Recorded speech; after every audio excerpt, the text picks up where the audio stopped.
Sadhu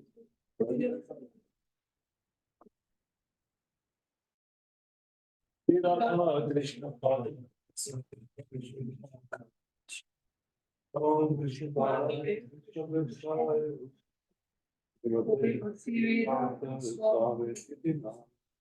Namaste Saraswati Gauravani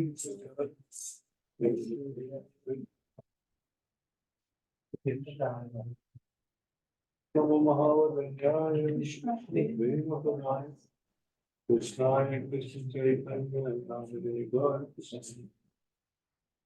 Hey Krishna Karuna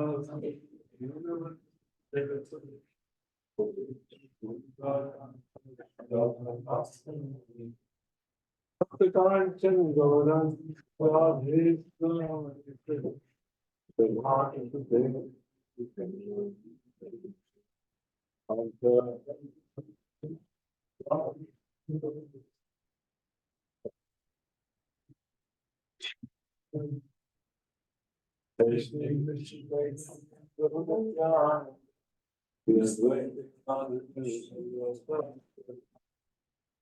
Hare Krishna, Hare Krishna, Krishna Krishna, Hare Hare, Hare Rama, Rama Rama, Hare Hare.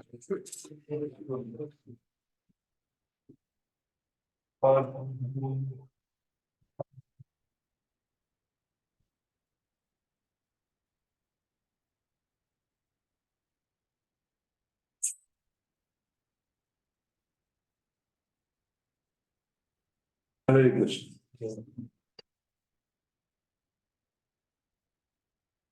What is Krishna love?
Discuss in chapter number 6 how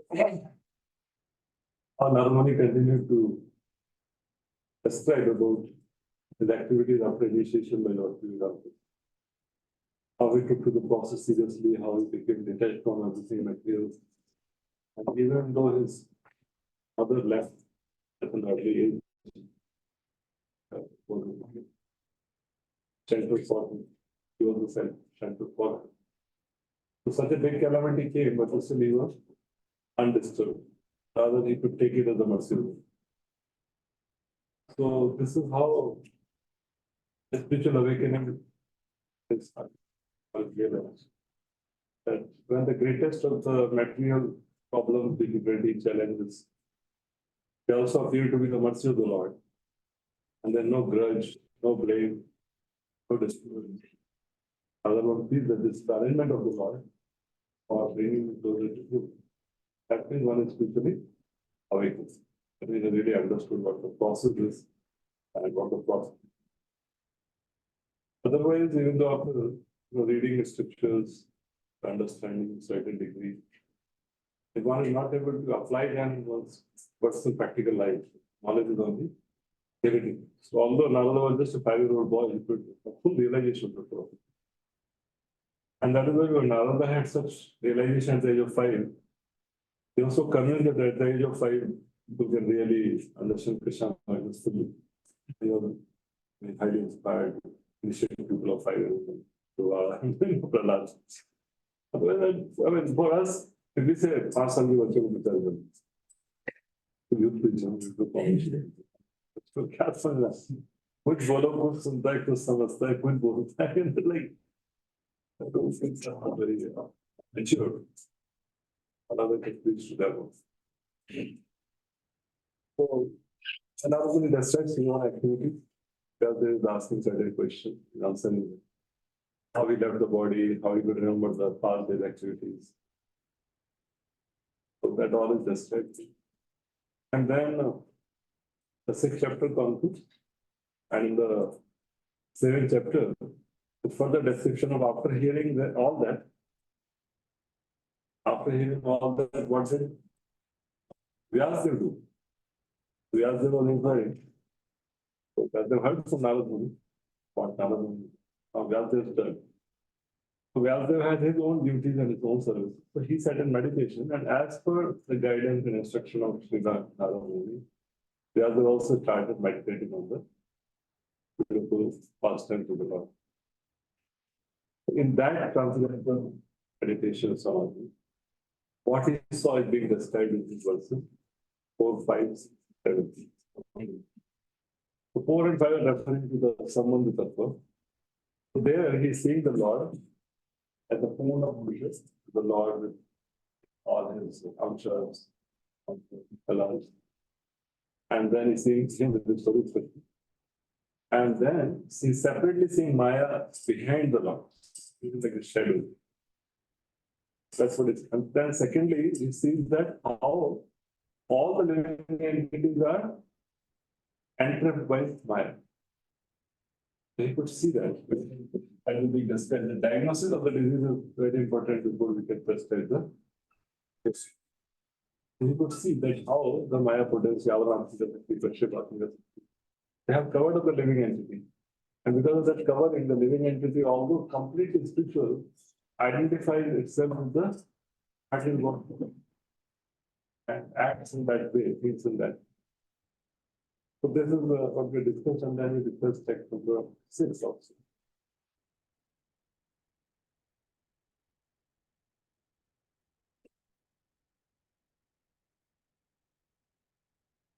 Six will be discussed as how the material machines of the living entity are actually superfluous.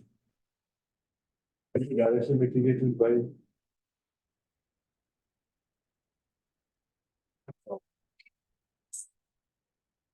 Sunday system. It's direction mitigated by the linking process of devotional service. So we also saw how by practicing Bhakti Yoga one can come out of this. It is a state of existence. So this is described in some also how avidya is the root cause of all bondage. The bondage is there because of sinful reactions are there. Actions are there.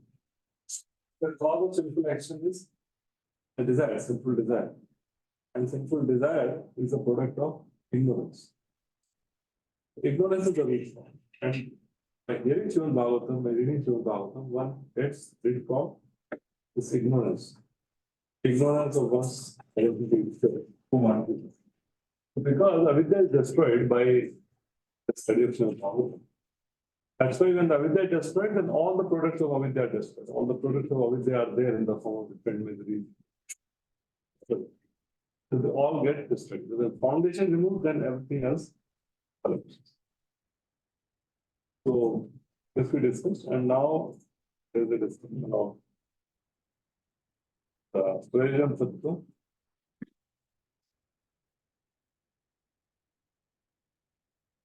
So it's expressing the realization in Samadhi. Yoga is saying that in order to make the Prayojan clear and in order to indicate that the Purna Purusha is the Swarupa of Krishna, what we referred in the first verse, Vyasadeva is explaining other realizations to indicate the result of studying the Purna.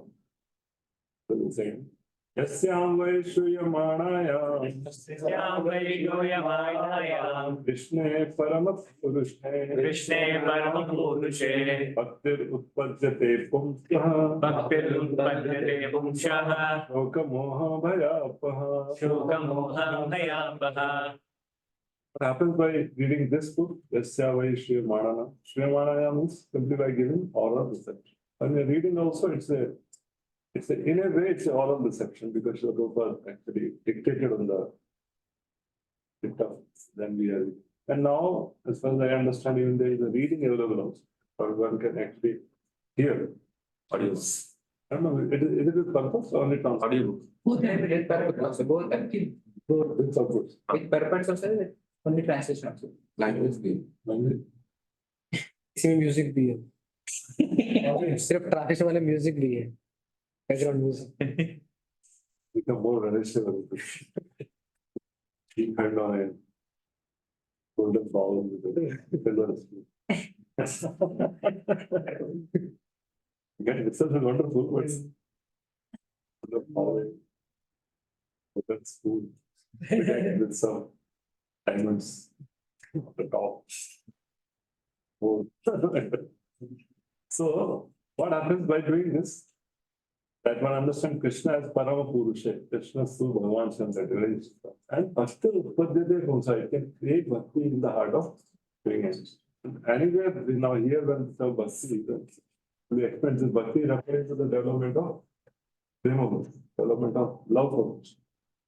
Not the Samanya Bhakti, by which one desires get fulfilled or one gets liberated. But that's the Bhakti which awakens love for Krishna. And what happens as the byproduct, what happens? Soka Moha Bhaya. Mental life is characterized by Shoka, lamentation for what happened, Moha, illusion of what is happening current, Bhaya of what will happen in future. The result of studying this book is that one becomes liberated from all the three systems of material conditioned life. And one thing, love for Krishna Parama Purusha. So,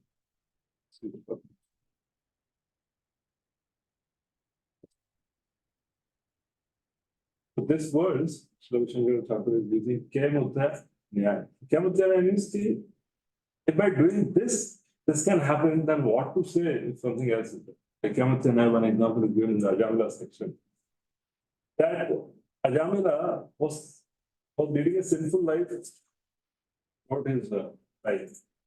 What to say somebody who is not led a sinful? Ajamila chanted indicatively, not attentively indicating the Lord, just indicating his son. So what will happen to someone who will call out for the Lord directly? Ajamila was sinful, he indicated son, and he chanted only a couple of times, 2 times, once he chanted. What to say of somebody who chanted 16 hours every day? क्या मतलब means इतना करने से इतना मिलता है, इतना करेंगे तो कितना करेंगे? That is क्या मतलब है? But it says simply by hearing it, prema arises. Simply by giving submissive oral reception of Bhagavatam, one can attain this. Then what to speak if one engages others in hearing? तो सुनने के ज़्यादा दूसरों में मिला है तो और बढ़ जाएगा. And then what greater effect will be there उसको अगर one is discussing that, one is speaking about. What will be the greater effect if one engages others in it? So just by hearing, once the prema arises, and what to say when others hear it, we speak it, make others speak. So, interesting in how much potential it has. Bhakti here means, because it has been said, Ishvaro Sadhya Hridayam or Ujjate Kritasi.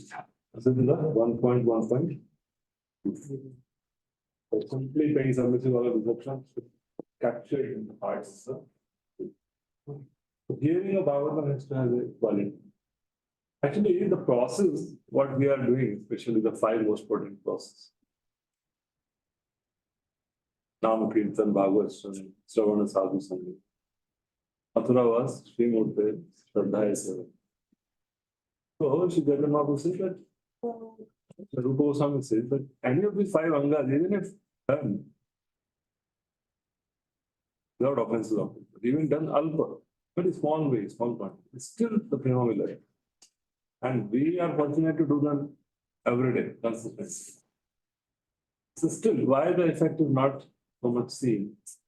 Many reasons, but one of the main reasons is that we do not realize the value of that process. And we tend to become inattentive. We tend to bring out our material conception. And we hear Bhagavatam oftentimes, who is the speaker, what is speaking. And last time I was discussing in the class, we go in the mode of passion. We judge the speaker and we hear it either for entertainment. Or is the speaker really nice and you say, point to बोल that part to notice, point to be noted. और लगता है कि ये प्रभु जी ऐसा बोल रहे मैं ऐसा कब बोलूं तो मुझे भी करना so all these kind of impure motivations and consciousness creates it. That's why the process doesn't remain effective. Similarly, while chanting, we all have the experience. Looks like time for taking rest, time for thinking of so many other things, time for good planning.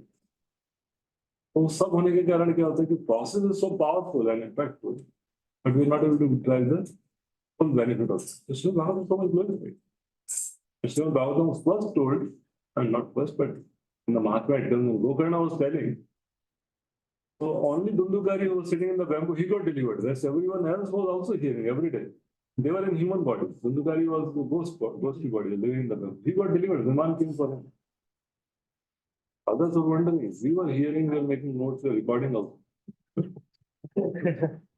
I really have to see somebody who records that somebody hears it again. And hears it ever again. But still, because now mobile camera and audio both are there.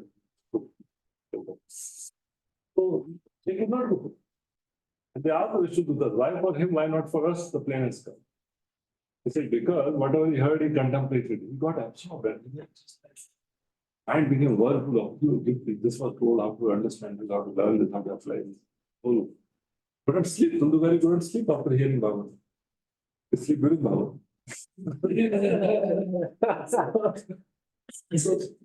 So quality matters a lot. In the process of bhakti, in the beginning, even the activity is glorified. Even the inattentive participation in the activity is glorified. Like Nama Bhas, that's all good. But later on, if somebody has to achieve that highest prema for the Lord, then Krishna will test. Will come today. Now the purport is a testing purport. Test. Then it is Harishte Tadhanamshan. And now we have become a candidate for that. We have stopped at, somebody cited you as Sarukya, Salukya. So, koi chinta nahi. Vaikuntha is a very peaceful place. Very well organized. Everything is just systematic. Time. It's totally disciplined. Everyone follows the system, the laws, rules, regulations, policy. It's so well managed. England, ancient world. Once in a while, Gurukumaras come and something. Once in a while. Now every day there is chaos. Chaos is the norm in Vrindavan. Nobody knows what's going to happen. So then, when you have to attend system, you have to learn to deal with the chaos without getting it. So it doesn't have to. No. So that is why this quality of hearing, quality trend is very, very. And that's why as we grow, internalizing Krishna consciousness is other good enough to this time. Internalizing Krishna consciousness. One becomes very attentive of what one is doing, why one is doing that, what intention is. One is able to see for once. So Srila Prabhupada glorifies the process of hearing. He says ear is most effective and the only sense which is working when one is asleep.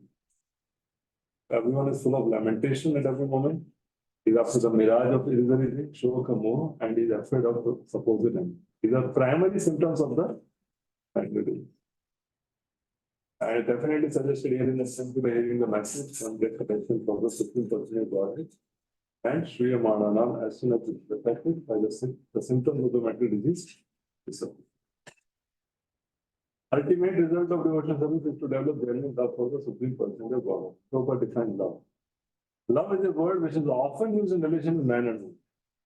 So, because There is love of different kinds, but still, when people say love, the first thing which comes in mind is the man and woman.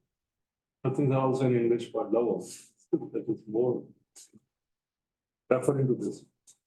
And he says, love is the only word that can be properly used to indicate the relation between Lord Krishna and the living entities. The living entities are mentioned as Prakriti in the Bhagavad Gita, and in Sanskrit, Prakriti is a feminine. The Lord is always described as the Parama Purusha. Thus, the affection between the Lord and the living entity is something like that is in the male and the female. Therefore, the term love of God is quite appropriate. Who says global democracy? And then our Satyavali prayers. Yuvatinam nam yatha yuvani, yunam cha yuvato yatha. Mano viramite tattvam, mano me namakamsai. This is Ruposam. As the mind of young girls take pleasure in thinking of a young boy, those of young boys take pleasure in thinking of young girls. May my mind take pleasure in. And so there was some glorified in Mother. Satamayam Sarabhutam, Striya Vitanam, Yosavi. But the same thing, it makes the thing clear. And sometimes you understand what is the Ruchi ask. One can understand more in a woman. No connection, nothing, but still the mind has a tendency to get attracted. It doesn't require that one has to have the biodata of some woman to decide whether to get attracted or not. The mind by nature is conditioned in such a way that it has considered that this is the object of attraction. It very naturally, spontaneously gets. Similarly, the mind and heart of a very elevated they would get attracted towards Krishna. Some would deeper in Mother and Blue. You see the blue cloud, then get thinking of it. Prabhu will take to see ocean and you consider that as young because the mind is already attracted. So, and then again, devotion is hearing. No difference between the Lord and the subject matter heard about. Therefore, hearing about him means immediate contact with him by the process of vibration of the living. When it removes the shoka moha bhaya svaha, the living entity develops a sort of complexity by mental association. And the illusory engagement of the mental body is accepted as an fact. It's very deep layer. It's not about just identifying the body. When the things connected to body, the people connected to body, and the place where we are involved, and whatever else we are involved. It's a very complex mechanism. It's not easy, even as devotees, we have like India should win or lose. It's quite I know that it doesn't matter, but still we have our feelings. Right? And whenever the stock comes, Hindutva and other missionaries, and you want to start boiling. Not for a divine cause, but because of the conditioning factors. When I ask this question, long question to the other one, so many people are preaching, converting, this, that, what should we do? We should teach more. So nothing, nothing like have concern, we do something, but the point is that they're all aspects of mental identification. When a person identifies oneself as servant of the Lord, then you understand that nothing of this world makes any difference between his relationship with Krishna. It only creates an opportunity to serve in one way or other. That's all. The situation of this world only creates variegated opportunity to render service to Krishna. It doesn't make a difference. It does not change anything in our relationship with Krishna. Different situations. Sometimes you push a button into service. And different services are there, but it doesn't make a difference between the relationship. Preach more, enlighten more intensive. One Srila Prabhupada went to the Western world. Are there Hindus? Did he preach to Hindus? He preached to Christians and Jews. They were the main people to whom he preached. And he transformed them. And they are the one who was leading this con in those days. At least now there are a lot of Indian leaders. So what difference does it make? It doesn't make so much difference. And Mahaprabhu was preaching. If you see that period, it's interesting. Huh? The Ram Mandir incident happened when Mahaprabhu was there on the planet. See the history. Which year it was? 1530. 1528. 28. And Mahaprabhu was there till 1534. Interesting. Yeah. And Mahaprabhu did not say, Nilachal Shankar चक्र गदा पद्मधर आदिया नगर गंगा कमंडल उदय यह बोले पूरब है रावण बोले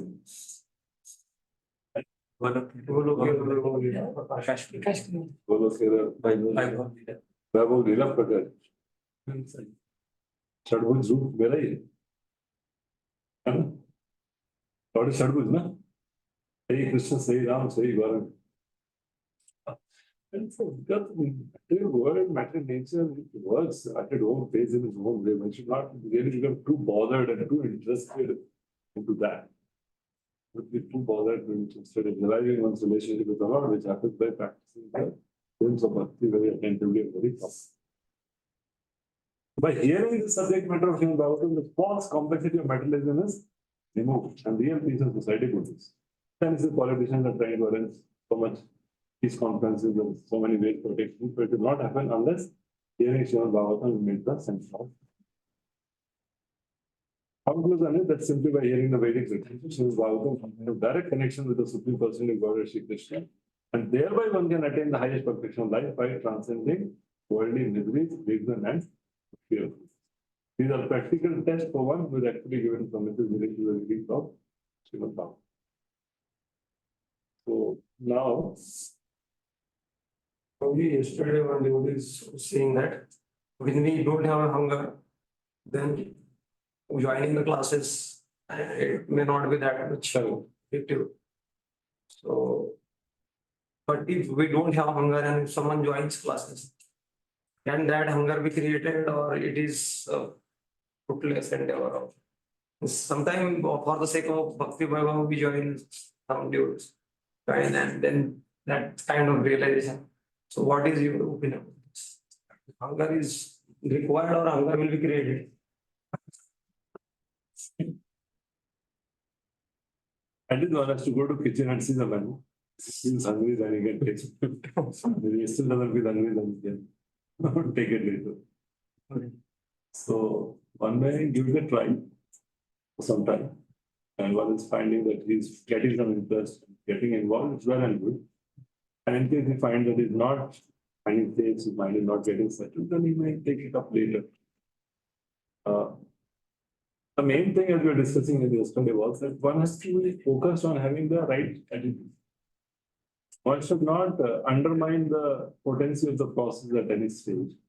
One should not say that those who are doing Bhakti Vaibhav are just theoretically doing. One should not have that attitude. One should feel that मेरा passion इतना ज़्यादा है, मेरा तो सूट नहीं कर रहा है, माइंड इतना सेटल नहीं है.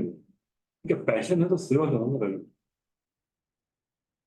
That passion, then one should engage that passion in service. Then one will become pure.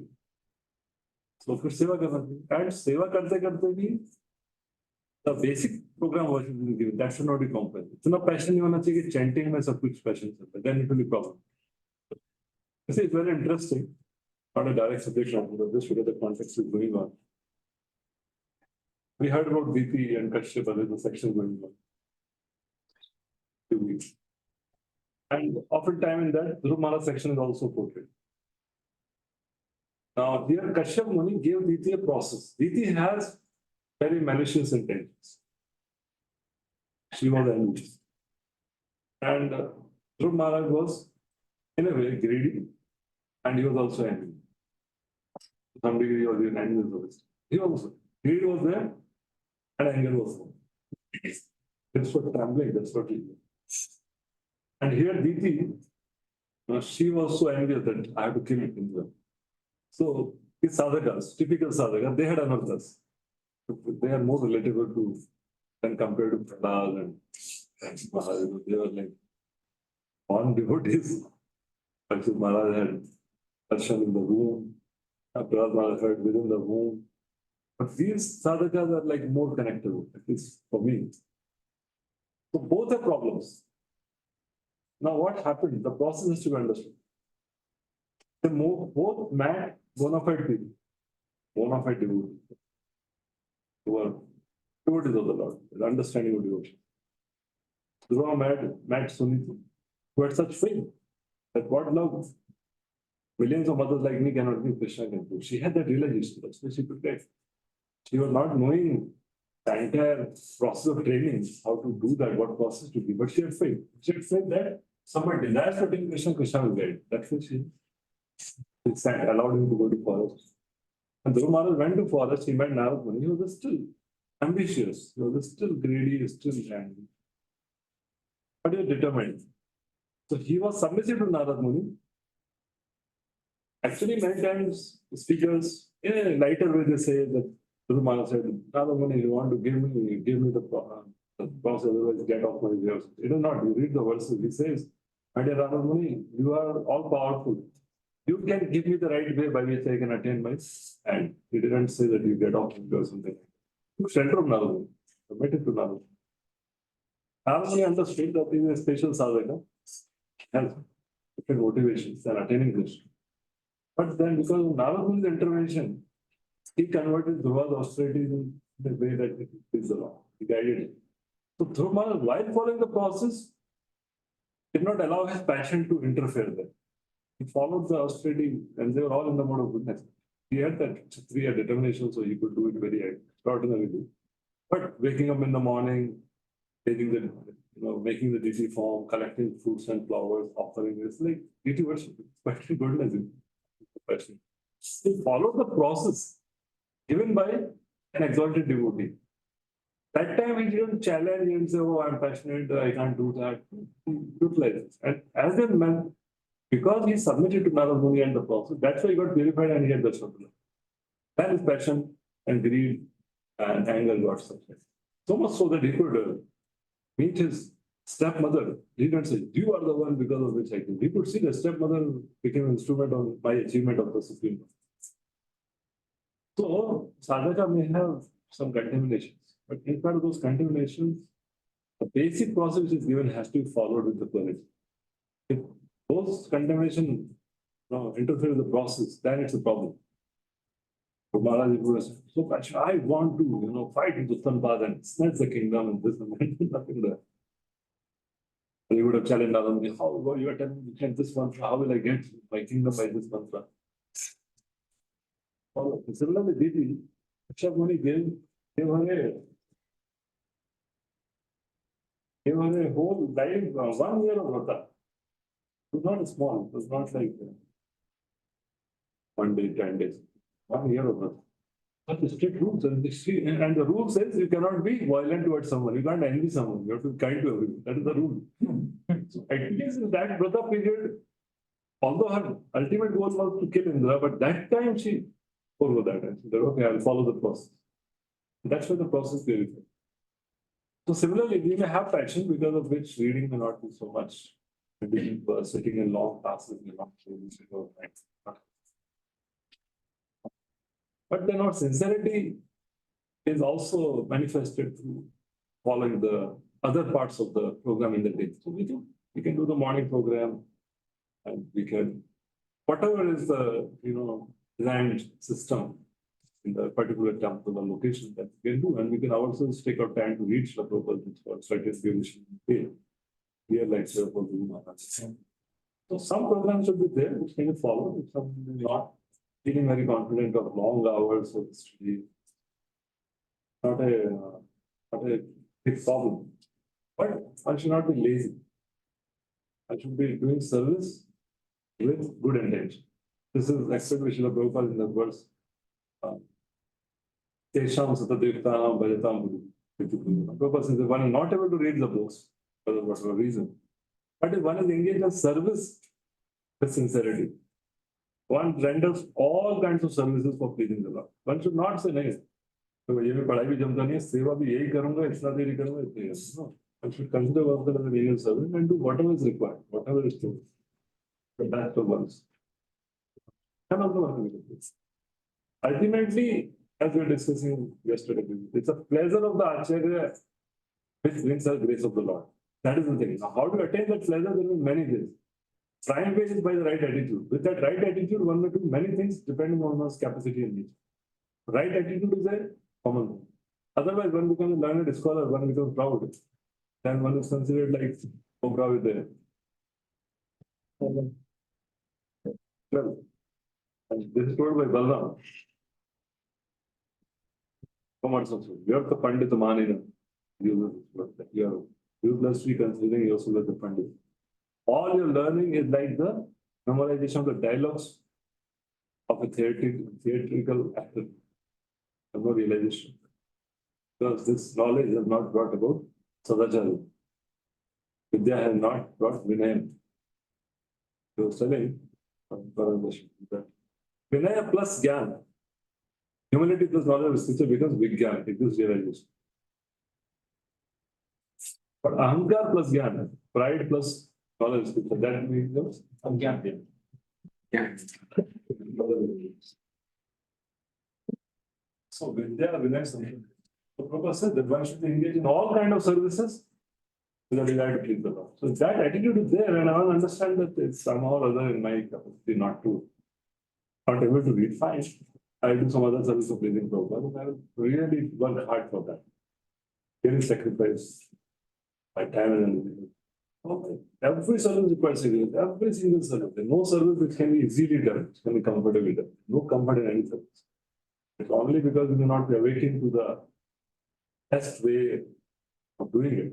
Even पोछा, मॉपिंग करते करते पसीना आ जाएगा अगर सही से किया और ऐसा वो पेंट जैसा उसको ऐसे घुमा दिया कुछ नहीं होगा वो 10 मिनट हो जाए. One really mops the floor, seeing that this is Krishna's floor and every particle of dust should be clean and there should be no spots. उसमें पसीना आ जाएगा, उससे भी हाथ क्लीन हो जाएगा. But you have to be careful. लेकिन problem क्या है कि इधर भी मैकेनिकल है, इधर भी कंडीशन है, इधर भी लाइकिंग डिसलाइकिंग है और ये भी पढ़ने की इच्छा नहीं हुई तो मेंटल लेवल पर कोई क्वालिफिकेशन नहीं. But with a mental level, that should work hard. Okay. कोई पढ़ पाता है, कोई नहीं पढ़ पाता. मैंने भी नहीं भक्ति हो. I'm reading all of them. So I joined 3 times. Drop out. Drop out. लेकिन सोने का 10:30 बजे सोना होता. Marathon time, I'm not able to go, or rather I would honestly say that I don't have that much taste and figure for good distribution. लेकिन जो मंदिर का सेवा है उसमें भी एक्सटेंड करना पड़ता है. नाइट ड्रेसिंग होता है तो भी 11 बजते हैं, सुबह 4 बजे वेकअप है. तो basically one can extend in any service. That is allowed. So all services are required. Na? I'm extending duty worship, but Pujari is going out for book distribution. That's fine. So marathon means less eating, less sleeping, and more service. Or book distribution, but within an institution, somebody can distribute, somebody can do something else. It's fine. That's not a big problem. If they're doing it function. So that should be the rule. We should work very hard for taking Prabhupada's business. That's fine. All knowledge gets revealed with that attitude. But ultimately, the true spiritual knowledge is revealed, not captured by mind and intelligence. It's the revelation. Pradami buddhi yogam. And there is said that Ama Jnana Jambu and Ashyam Yati Bhavasu Jnana Deepena. All happens then. When Chaitanya Mahaprabhu asked Sarvadhamma, how is it that Rupa Goswami is able to compile such beautiful words? Sarvadhamma said, my dear Lord, I can see that you have bestowed your full mercy upon me. He didn't say the rule. No, 6 degree, 6 language, आप शास्त्र पढ़ा है, उसको क्या? No. Sarvadhamma said, I can see that you have bestowed your full mercy upon. And Mahaprabhu said, yes. Saying is great humility and position. I became so pleased. I entered within his heart to make him understand what I was. Parmatma there, na? What is it? Sarvasya Chaha Mantisani Vistu. Smriti Jnana Abohanam. That is Smriti Jnana Abohanam. It's all come from the Lord. So एकदम पूरा अपना पूरा ऐसा let's prepare करके देखो बोलते time connection भूल जाते हैं. ऐसा में गौरव दर्शन में ना नोट्स है ना वर्ड्स है कुछ नहीं है, ऐसे माइंड में चल रहा है फटाफट माइक सामने गंगा बह रही है. It will all be understood by God Vaibhav, not by intellectual adjustment above. God please with their desire to serve and glorify. Find the right attitude and power. Sometimes there may be orators also, not only ISKCON devotees, there are many orators also. So they are also empowered. They are empowered by mental energy, Maya Shakti. They also have big followers. Big followers. So many. Name them. So many of them. Watch. They also get lakhs of views. They're also empowered by Maya Shakti, doesn't. But then true empowerment is show moha bhaya, attraction for the Lord. So now the great sage Vyasadeva, after compiling Srimad Bhagavatam and revising it, taught to his own son, the Sukadeva Goswami, who already engaged in such life. So this is told by Sukadeva Goswami. So here, Srila Vishnu Thakur makes a special point that Bhagavatam was already there, but after Narada Muni instructed Vyasadeva, then Vyasadeva further edited and expanded Srimad Bhagavatam. It was there already, because it is mentioned. But then he made it more elaborate and more explicitly focused on verifying the name, form, qualities, and past tense. And then he taught it to Sukadeva Goswami, elaborating. That is the mention.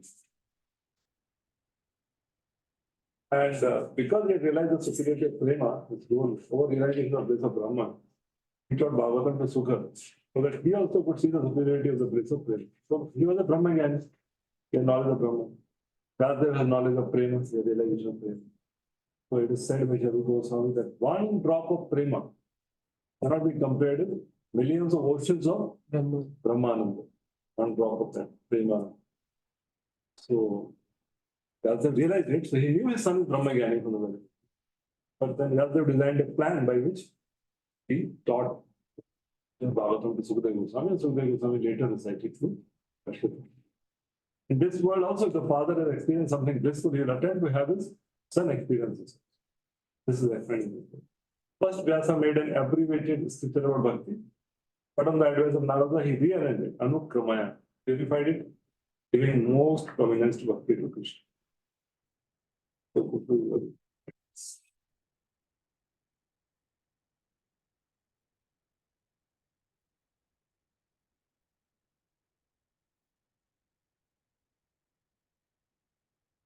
So now, hearing this, that Vyasadeva taught it to Sukadeva Goswami, because Sonakadi Rishis were thinking that Bhagavatam is meant for us only, people who are rishis and already tried other things, they performed yagya, their faces became black and all the things. So, nahi chala to Bhagavatam se.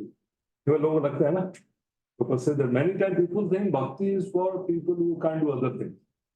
Bhakti is very easy to perform. You know, Bhagavad Gita perfectly. People say, yes, so-called Bhakti is very easy to perform. So-called Bhakti may be very easy to perform. So-called Bhakti means क्या? मन में आया वो कर. मन माने कोई भक्ति बोल. आरोप सिद्ध भक्ति. मान लड्डू गोपाल को क्या खाना है, कहाँ जाना है, क्या देखना है, जो हम करेंगे वही लड्डू गोपाल को.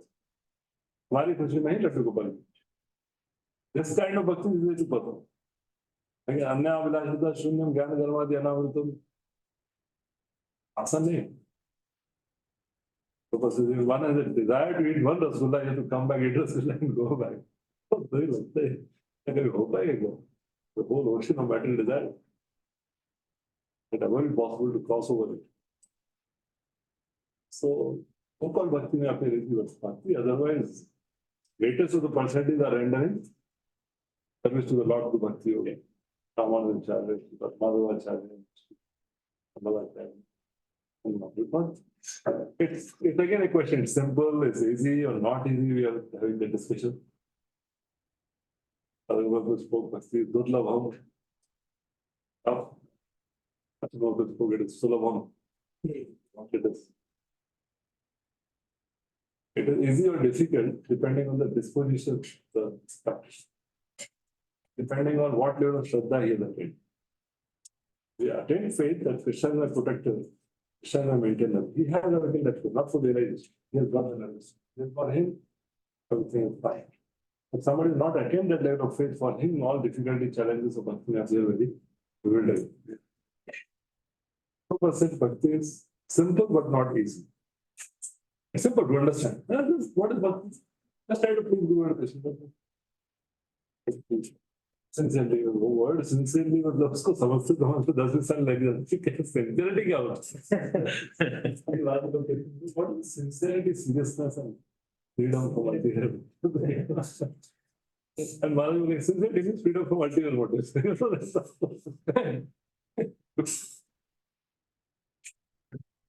Attain that right attitude takes time. And the most effective way in capturing the right attitude is to take association physics. Much more than what can be attained by even reading hearing.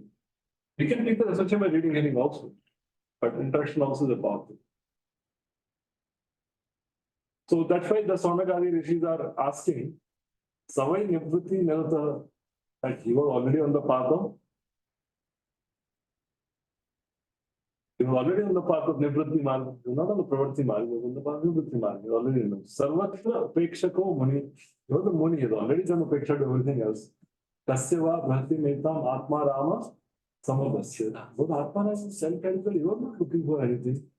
We are looking for. So how such a person like Sadhu Goswami, इतना बड़ा celebrity ब्रह्मज्ञानी, I don't know if इतना बड़ा नहीं पड़ा. Swamati is asking Sadhu Goswami. Sadhu Goswami was already on the path of self-realization. He was pleased with his own self. Why did he take the trouble to undergo the study of such a vast meetings? So बात से तो अभी पूरा सुना रही है. Last इसमें रात में एक तो some yes, do the studio. Vast, see the Upanishad 100 is so that 200 is so that. So why do you need to know the study of such a vast? Focus is in the purpose. Atma Ram, one who takes pleasure is the. So everyone is searching out the highest pleasure, but the standard of pleasures of one may be different from another. तो कर्मी का अलग है, आसमान का अलग. Goswami had already attended the stage, still he was attracted to undergo the Prabhu of studying the Srimad great Bhagavatam. This means that Srimad Bhagavatam is a most great study even for the Atma Ramas who suppressed all the studies of कोई बच्चा 8वीं class तो वो तो बोलेगा कि engineering करना है. इंजीनियरिंग क्या होगा, बोले वो भी पढ़ाई करने के आगे, वो कौन सी पढ़ाई करने के, क्योंकि इज नॉट अंडरस्टैंडिंग उसके आगे भी. ग्रेजुएशन के बाद पोस्ट ग्रेजुएशन है, उसके बाद डॉक्टरेट है, और डॉक्टरेट वाला जो डॉक्टरेट हो गया उसके बाद ही पोस्ट डॉक्टरेट होता है. डॉक्टरेट के बाद भी पीएचडी के बाद भी पोस्ट डॉक्टर होता है. तो किसी को पता नहीं तो बोलेगा डॉक्टरेट के बाद क्या बचा. सब लोग तो घूम करके डॉक्टरेट तक, ऐसे सब लोग आत्माराम ब्रह्मज्ञानी के लेवल तक पहुंचे. ब्रह्मज्ञानी को क्या पढ़ने की जरूरत पड़ी. That was the surprise. Now that is glorifying.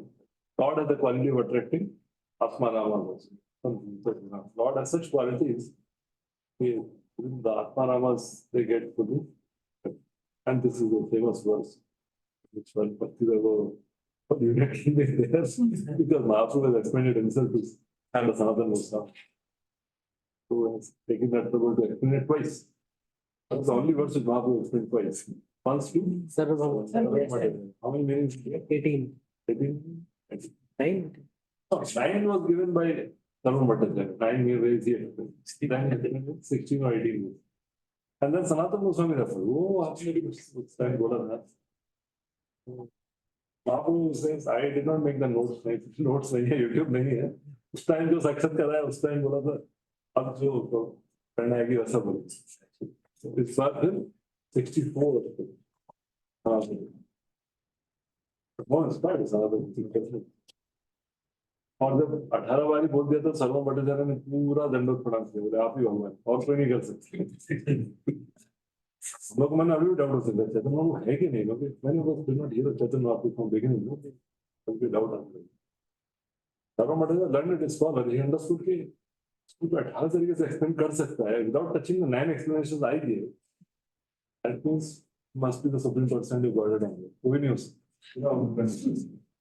Was the turning point for Sarva Bhattacharya. Yeah, Atma-Ram verse का relation. Yeah, I don't think. This is the famous, wonderful verse. You know, one of our speakers, those who could be heavy, who took this verse and said that, try to do the 3 sessions. वो केवल Atma-Ram बस इतना एक ही word में 3 class हो गया 1.5 घंटे का. हम लोग कुछ समझा कुछ नहीं समझा लोग. Even our PDs also will not take so much of that. Who gave class? I think that you would not in society now because sometimes too much scholarship also can. I'm saying that so much is there, the Kathakars and speakers.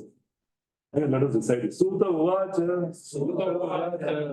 Atmanamascha Munayo. Atmanamascha Munayo. Nirganta. Nirganta. Urvantya hai tu kim bhakti. Urvantya hai tu kim bhakti. Sam Buddha Guno Hari. Sam Buddha Guno Hari. All different varieties of Atma. All different varieties of Atma Namas. Those who take pleasure in the Atma or self, spirit self, usually those established on the path of self-realization. Those freed from all kinds of material bondage, desire to render unalloyed devotional service to the personality of God. This means that the Lord possesses transcendental qualities and therefore can attract everyone, including the greatest souls. So we'll little bit discuss Krishna Chaitanya some else to go.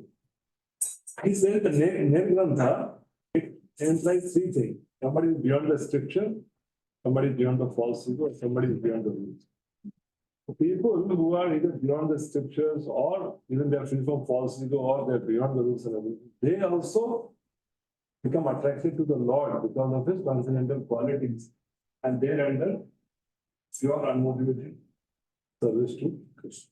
So he goes in this direction and saying that Nirgrantha has three meanings. One is those who are freed from scripture. Scripture means those who are freed from the karma kind of stuff. That's why he quotes his words. Yada te moha karidam buddhir miti harishyati.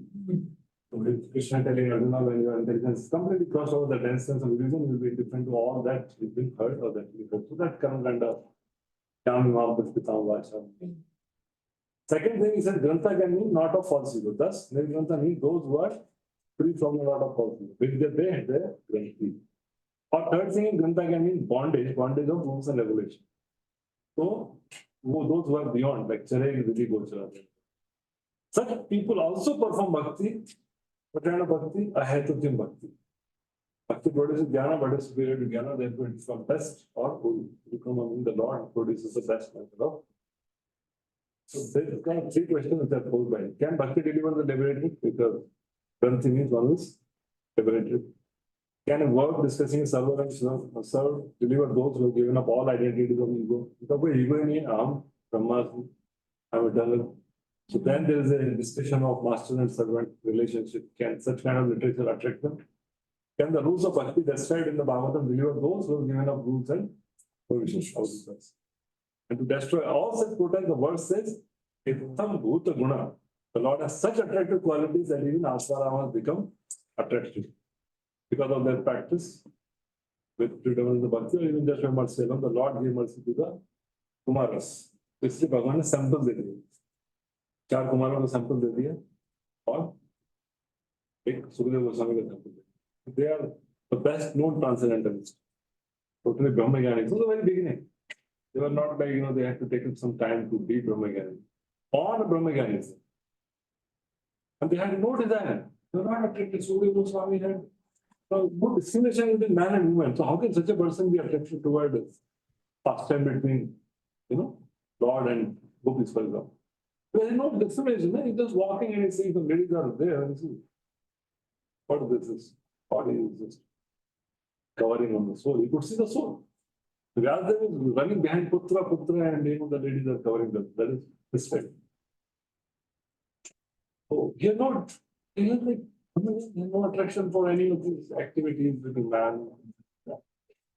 But the Lord's qualities are such and so transcendental that in such people who are beyond liberation or beyond the concept of any kind of false ego, beyond the bondage, they also get attracted to the Lord. And that's why Lord gave these 2 examples. The Lord of the devotee may give mercy to some Atmaramas in the same way. They perform unmotivated bhakti. Some Atmaram may perform bhakti with a goal of merging into. Some perform Ayatiki bhakti, some perform Hetuki bhakti. They perform that bhakti to realize the Lord and then they want bhakti. That example. That's what they do. Some means others have some other explanation. Some aspire for merging in Brahman. What is the explanation of others? Others do Ayatiki. Ayatiki means So for They do bhakti for pleasing the Lord. I think. They do bhakti for getting praise. Some do for wanting Lord. See, you know no, their gains. no, but their jnana is not that by hearing about the Lord, they became attracted. First, till the time they heard about Lord's qualities, till that time they were very satisfied in their Brahman realization. Meditating on the Brahman, the all-pervading, formless, intelligent, Brahma. They were satisfied with that, like four Kumaras or That is saying, what is the goal of those people? Means, for example, कुछ तो रहेगा. वो ब्रह्मज्योति वर्ग करना नहीं है. When they are doing that. No. They may not merge with the Lord. They may not merge with the Lord. They may be willing to reside in the Brahma Jyoti. I am not sure. They will just going to have on the goal.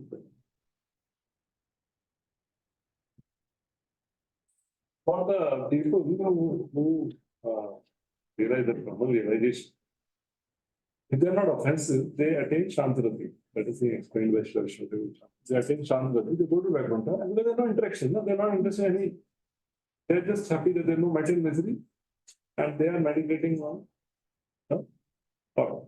Lord in the sense of not the personal qualities of the Lord. Glories of the Lord, Ashwarya of the Lord, meditating. Greatness of the Lord.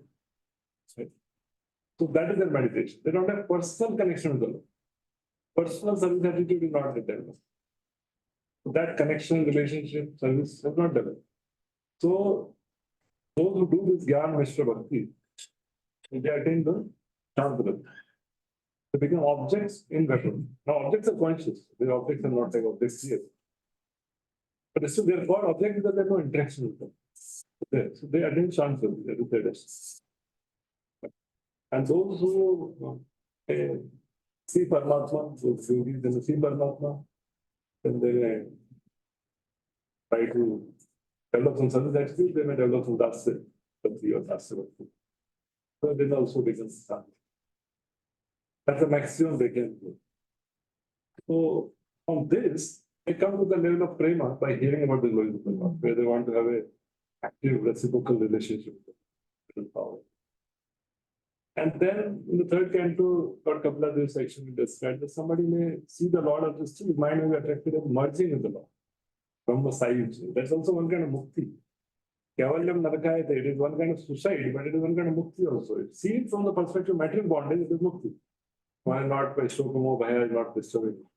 But seen from the spiritual standard of having a loving relationship with the Lord, it is suicide because they are losing their opportunity to have a relationship. The people. But Brahma Sahitya Mukti, na, one may say Mukti ko suicide kaise bolte? Mukti because material things are not there. Suicide because the spiritual affection is not there. It is not, revealing the full potential of the soul. The full potential of the soul is even a Sarupa Krishnera Nitya Das. The full potential of the living entity is experienced and realized in his relationship with Krishna only, not in relation.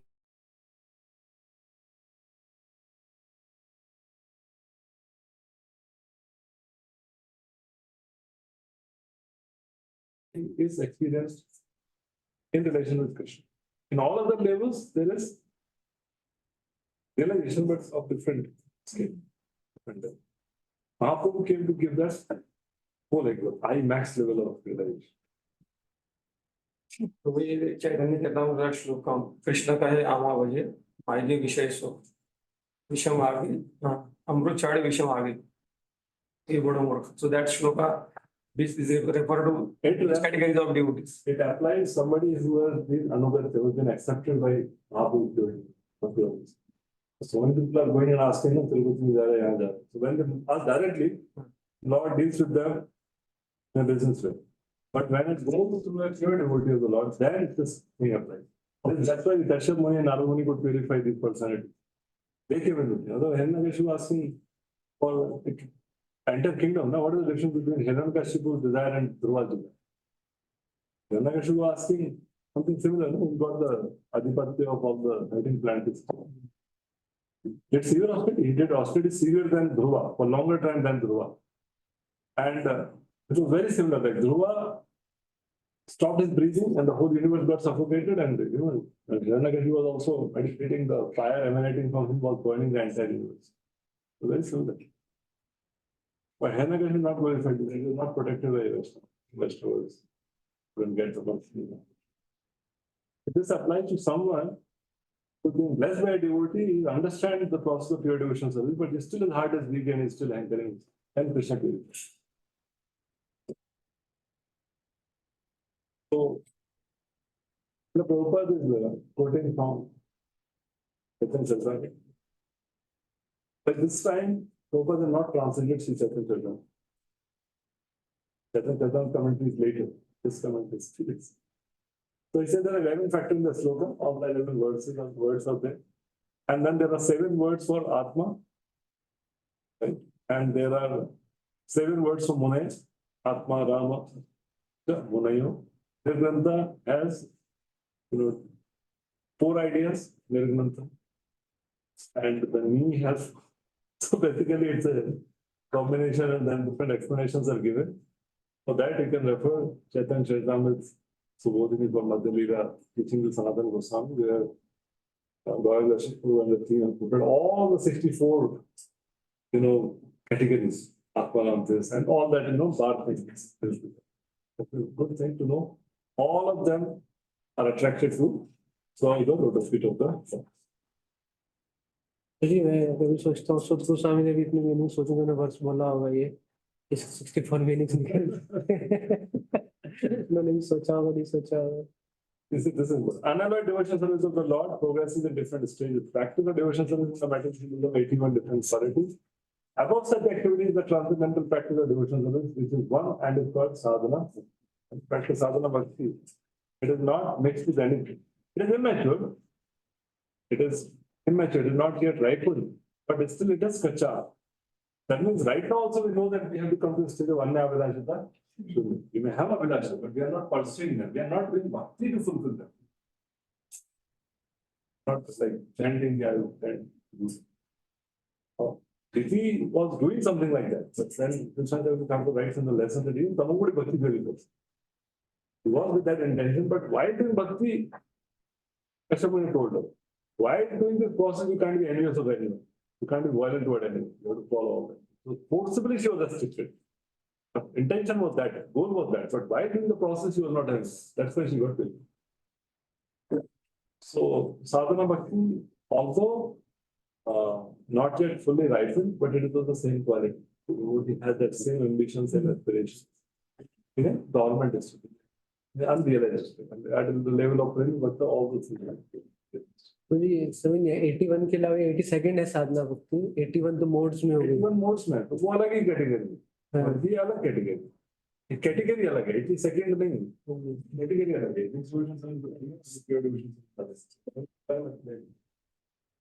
Devotion service automatically turn into pure devotion service हो सकता है and devotee enters and he has to give the bhakti of the bead he has to give the bead of Shuddha Bhakti. It's a different food altogether. Those are different. The attachment of an inactive devotee develops up to the stage of transcendental love of God. Then Prabhupada goes quite deep into this purport, into rasas. And he describes the rasas after prema. See this 9 progressive stages of loving service under the heading of attachment, love, affection, feeling, affinity, adherence, following, excessive, intense feeling of separation. This is not Shraddha to prem. This is above prem. 9 stages of above prem. Where again that Bhav, Bhakti, Raja, Anuraga, so he is telling that. And then he goes further. The attachment of an active servitor, that means Dasya goes up to the stage of adherence. Sakya goes up to the stage of following. Surrender Vasa also the devotees in conjugal love develop access to the stage of intense feeling of separation. That is the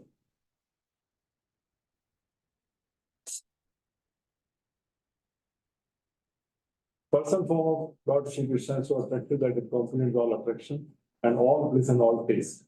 These attractions are so strong that no one wants to exchange them for material enjoyment, mystic power, and development. Bhakti Mukti Siddhi. There's no need of logical argument in support of this statement. Out of one's own nature, one become attracted by the qualities of Lord. Great sages such as the four bachelor devotees.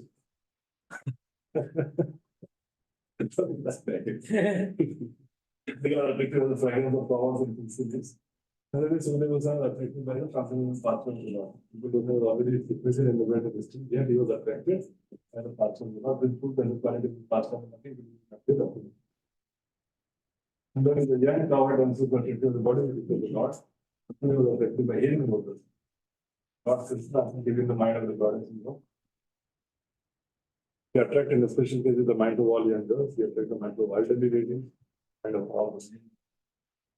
And then he gives the Hari name, Sarva Mangal Hari, Prem Se Hari, Hari Mat. Definition. Or,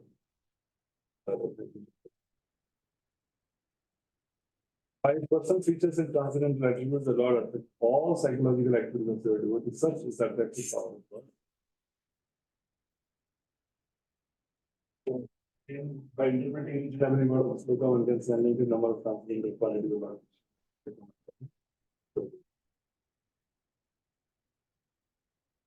So, Vyasadeva, in order to get Sukadeva Goswami back, he decided to go to the Bhagavatam. Vyasa made his mind, then he made him study the full Bhagavatam. This shows the glory of Bhagavatam. By the mercy of Narada, Vyasa realized the sweetness of Krishna Prabhu. By the mercy of Vyasa, Sukadeva realized the same sweetness. That would be it. Hare Raghunathshitamate Bhagavan Badarayane Adyagan Mahadakyana Nityam Vishnu Jan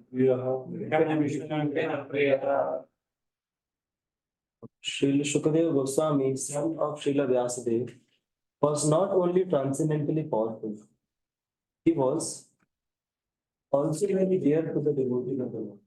Thus, he underwent the study of this great narration, Srimad Bhagavatam. Two things happens with the Goswami, mind got distracted from trance by the qualities of Krishna. Mind was fixed.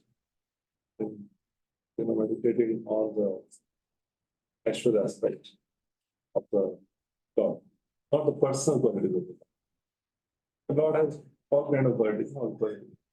We are talking the personal quality, like sweetness, like beauty and compassion. So he became distracted. And similarly, the four Kumaras also, as soon as they smelled that Tulsi and Makaranda, the conception of Brahman gets taken up and shown with that. And he also became attracted to the Vaishnavas, or Vaishnavas became very dear to him. So Vishnu Jana, yeah, both ways it can happen. Uday Goswami became dear to the Vaishnava, or he became attracted to the Vaishnava. Both ways. So, so we started thinking this way. My intelligence is unfortunate because though the Lord's quality are so sweet up till now, that intelligence has been engaged used as in realizing. Saram Bhattacharya, later on he says to Gopinath Acharya, Tarkika Sragala Sange, Bhev Kar.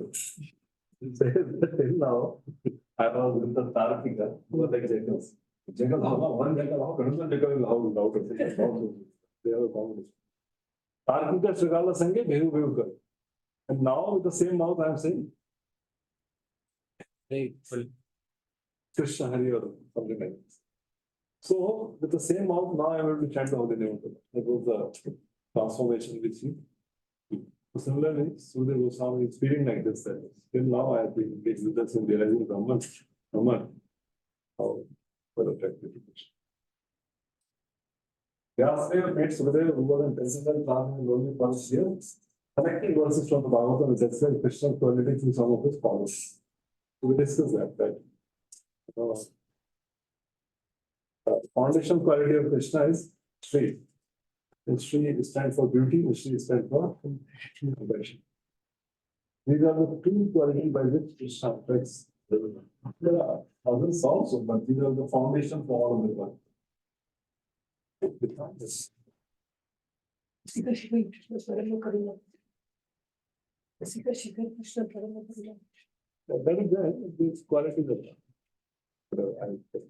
So that's why they decided two words. Rather than taught those good cutters, two words, they were reciting them. Prabhu, freedom, Atero, so.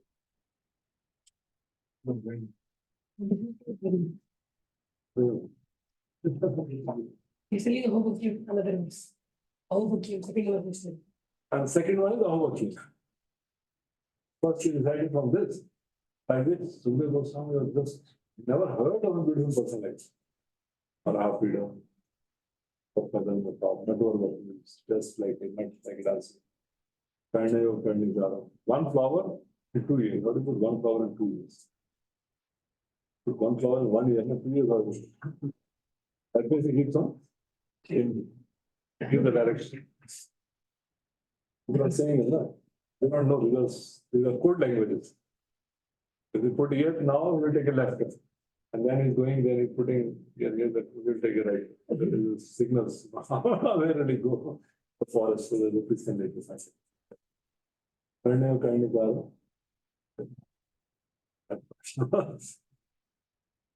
then the convention, how working is these two verses, Sukadeva came back with the person who then said and heard and passion. And follow those verses, trance was broken. My attempt to do is just broke the trance.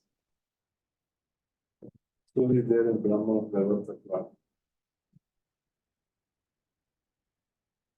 ये दोनों versus ब्रह्म तो पुराण में आते हैं जो coat किए थे. How Sukadeva Swami came back. ये दोनों वर्सेस वहां आते हैं. दोनों verses. है तो भागवतम के बट वहां भी कोट किए गए हैं ब्रह्म पुराण में. After conquering father and son, Vyasa and Sukadeva cried towards the Brahma realization. Bhakti made them like an umbrella. Made them like an umbrella which give relief to the whole world because they are reciting the Brahma. Tau Kadam, Sat Bhivana. How do you read it? Jawada Mandela, Srimad. We grant those who do not have the Bhakti in their history are like thieves who deserve the punishment of.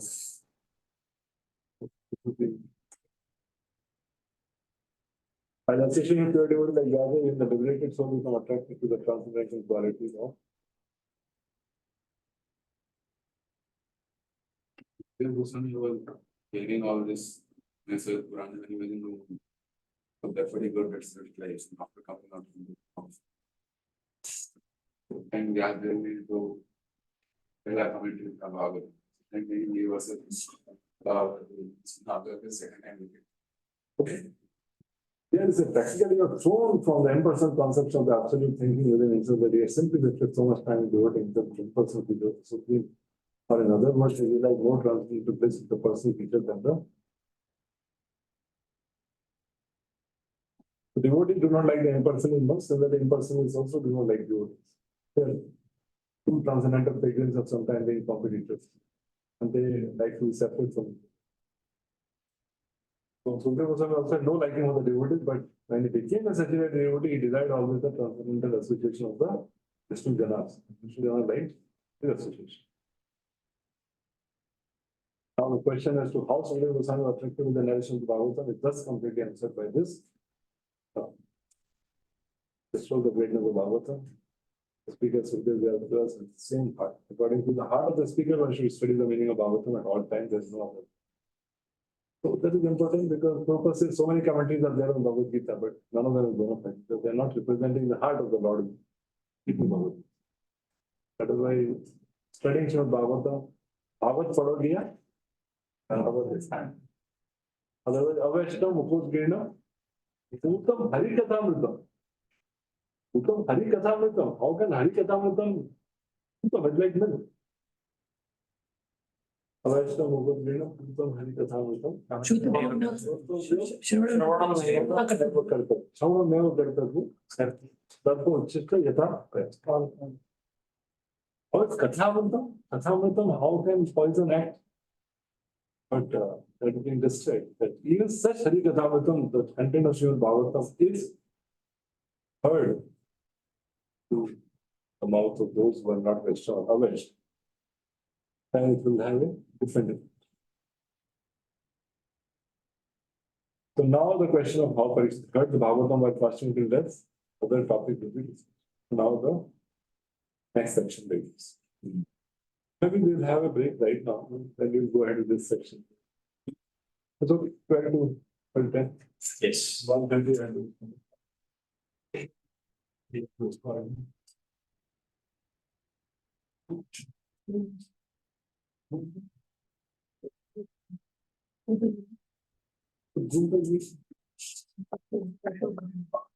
I still forget it. उसमें भी लगा लो मगर In time. अगर shape जहाँ से है वो फिर का बैटरी करेंगे. तो मुझे कह रहे हैं मोबाइल पे लगा दो इस मोबाइल पे सुन रहे हाँ. हो बैटरी डाउन लगेगी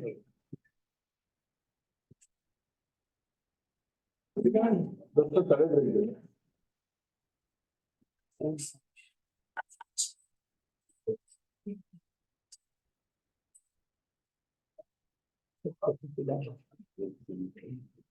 Right. मिलाया हूँ प्रतीक का अलग आइडिया है. Happy, no?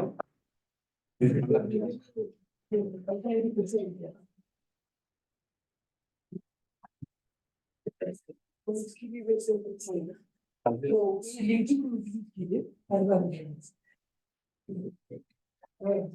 मिला था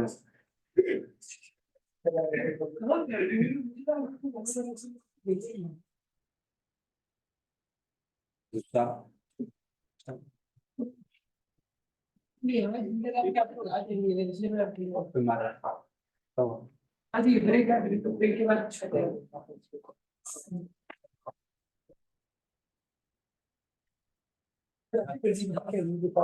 ये बाबा जी क्या कर रहा था क्या कर रहा है तिथे एक पाठवला आहे व्हेरिफिकेशन साठी सुद्धा करून घ्या करून घ्या हरे कृष्ण.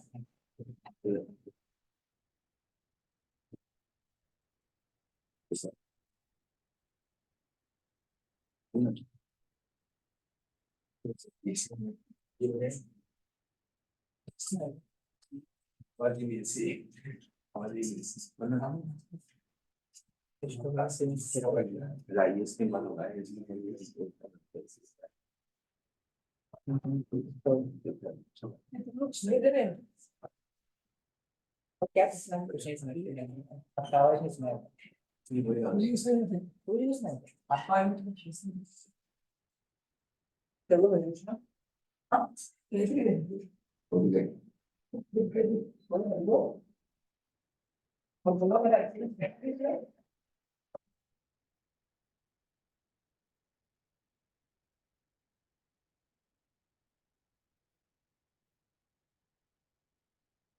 क्या बोलता है मुझे को डांटते हैं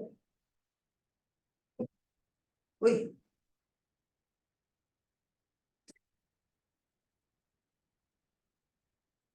क्या कर रहे डॉक्टर से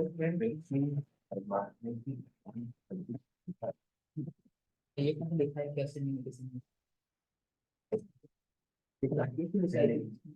तो सुपर नहीं कर हम बोले सोच आप एक चीज सुना था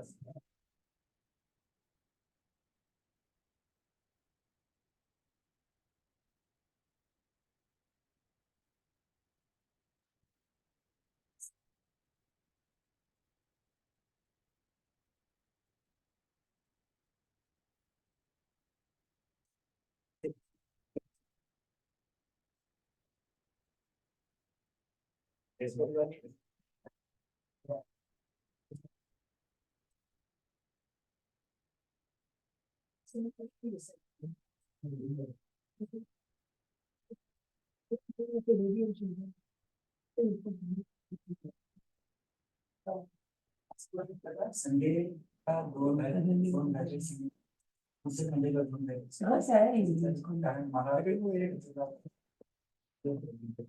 ऐसा एक पास में आता है इसमें। हाँ।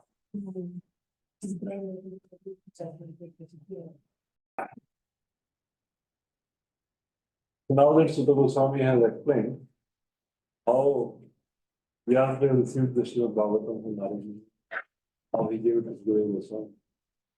Then I come to the second part of how Parikshit Maharaj came to hear Srimad Bhagavatam from Sutta. Sutta Goswami had learned, and now he is at heart. He's seen how he is the past cases. Now the scene of Parikshit Maharaj started. And then in the 18th chapter, 19th chapter, Parikshit Maharaj and Sutta Goswami will and then Sukha Vach and Parikshit Vach begin from first, second kind of first chapter. That book will be. So because the sages had earlier asked how Parikshit Maharaj gave up his kingdom and was ready to die at the time of crisis, even though it might be beneficial for him to see body in such a way, but a king cannot think of his own benefit. He has to live for others. So how did he take the decision? Why did he come? So now going into Parikshit Maharaj. And this is somewhere where Mahabharata is getting concluded. Some of the sections of Mahabharata which are relevant and where Krishna is prominently present are taken through. All the Mahabharata is linked.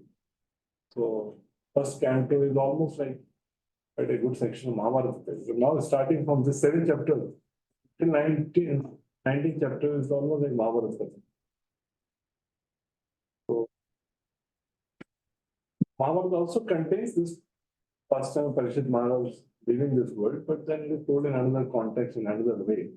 Krishna is not so much highlighted there. Some of the Mahabharata stories just say that Parikshit Maharaj made a palace where the snake could not enter, protect himself. But this Bhagavatam gives the best version of what actually happened of Parikshit Maharaj. So because the goal of Mahabharata is more like encouragement for following the Chatur Purushartha, Dharma, Artha, Kama, Moksha.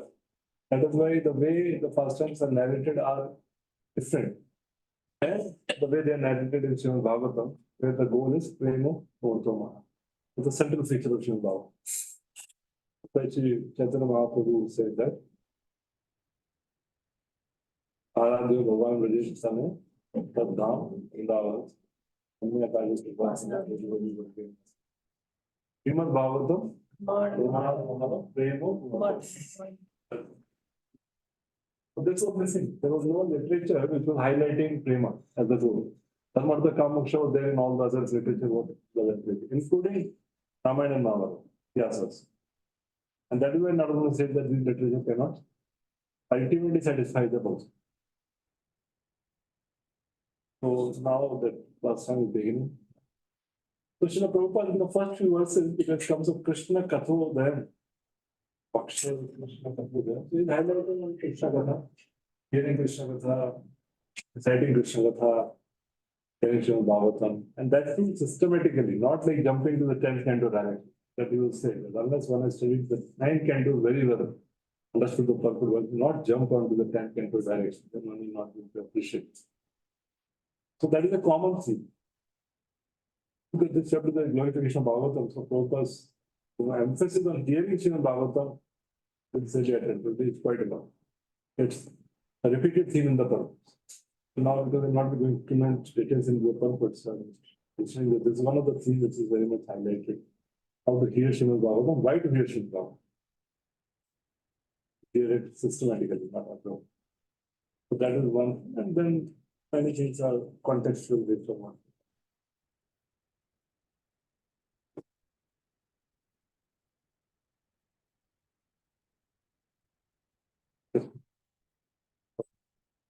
Swami first addressed the Rishi headed by Saunaka. Now I shall begin the transcendental narration of the Lord Sri Krishna and topics of the birth, activities, and deliverance of King Parikshit, says amongst things, as well as topics of the renunciation of the worldly order by the sons of Pandu. So how Pandavas retired timely and how Parikshit Maharaj delivered all that he did. And Srila Prabhupada will again glorify power. importance of systematically understanding Srimad Bhagavatam from the beginning. So, any historical fact, old or new, which has a connection with the activities of the Lord, is to be understood as a transcendental narration of the Lord. Without Krishna, all the literature like Puranas and novels are simply stories of historical facts. But with Krishna, they become transcendental. The special significance of this Purana, Bhagavatam, is that the activities of the Lord are central and not just supplementary historical facts. Because in other places, sometimes there's more of philosophy, sometimes there's more of katha, more details.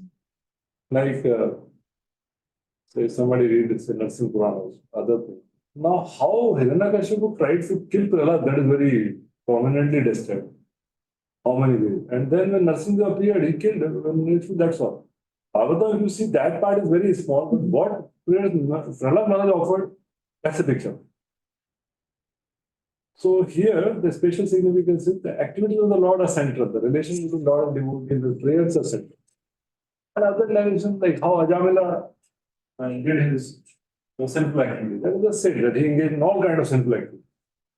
But in other Puranas, we go through how Ajamila looted, how he cheated, all narrations are given.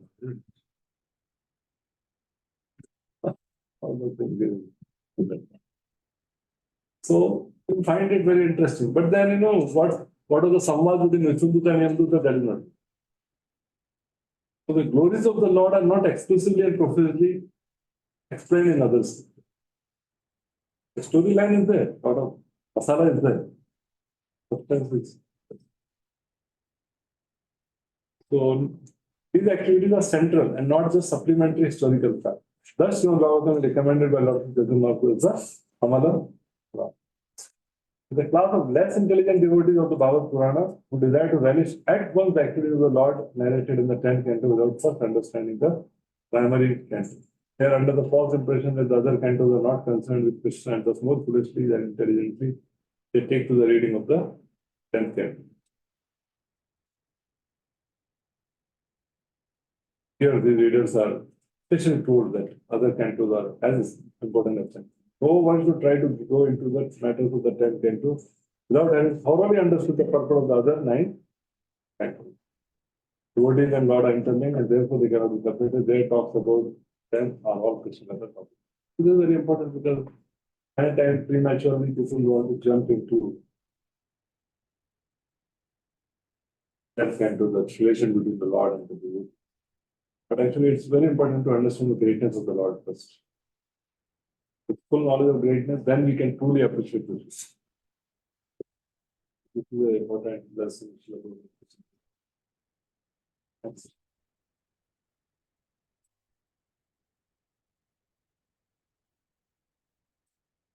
Then the respective warrior of the camps, namely Kauravas and the Pandavas, were killed on the battlefield of Kurukshetra, and the dead warrior obtained their reserved destinations.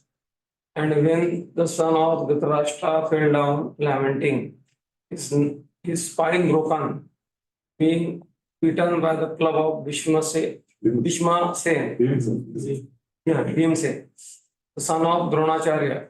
Ashwathama beheaded the 5 sleeping sons of Draupadi and delivered the heads as a prize to his master, foolishly thinking that he would be pleased. Duryodhana, however, disapproved of the heinous act. He was not pleased in the least. This is the conclusion of Kurukshetra war. Actually, the warriors of both sides of it. Now, Krishna has already shown this conclusion before the beginning of the war. Also. He is showed to Arjuna that except for you 5 Pandavas, no one else would survive. Everyone else would die. But see that teeth of the Kala Rupa of the Lord were changed. Some were going inside, some were getting chewed. It's very horrible. So then they all died. And then Duryodhana was beaten up by Bhimsen. You know that past time. He has got the benediction, his body became cut off. Samad. So only the part, right part, remained. And Bhimsen has already taken a vow that I will break the thigh, but he has invited Draupadi to sit on that. That was his vow, and Krishna and then so then Bhimsen hit him there, and then kind of broken his life there. Ashwatthama trying to please Duryodhana. He goes, and while he's going, the Mahabharata describes in great details that he has been given a sword by Lord Shiva. And a lot of things happen in the whole narration is there. We see that owl is there, he comes, and birds are there in the nest, owl in the night. It's up to his hands. So that's there you get the idea. By sleeping, I should attack. Otherwise, Kshatriyas don't attack with sleep. So he got the idea, and then he got the sword, and he went and then killed the 5 sons of Prabhu. Then he ran away. And then he presented those 5 heads. Duryodhana thought that the 5 Pandavas were killed. Okay, but when Duryodhana picked them still and pressed it, it broke. Duryodhana understood these are Pandavas. So he had mixed feelings. The 5 sons of Pandava killed, so he thought that now the lineage will no more continue. There's no one to continue the lineage, so he was worried about that. So swallowed that. Sons have died, but hearing of the son's death, Pandavas have not died. He wanted to see the Pandavas die, one thing or other. Because they are killed or they are died because of grief. Both did not happen. So out of that lamentation, he died. So he died. So, Doesn't Duryodhana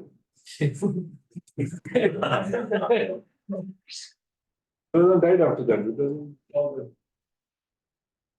he died with both joy and sorrow.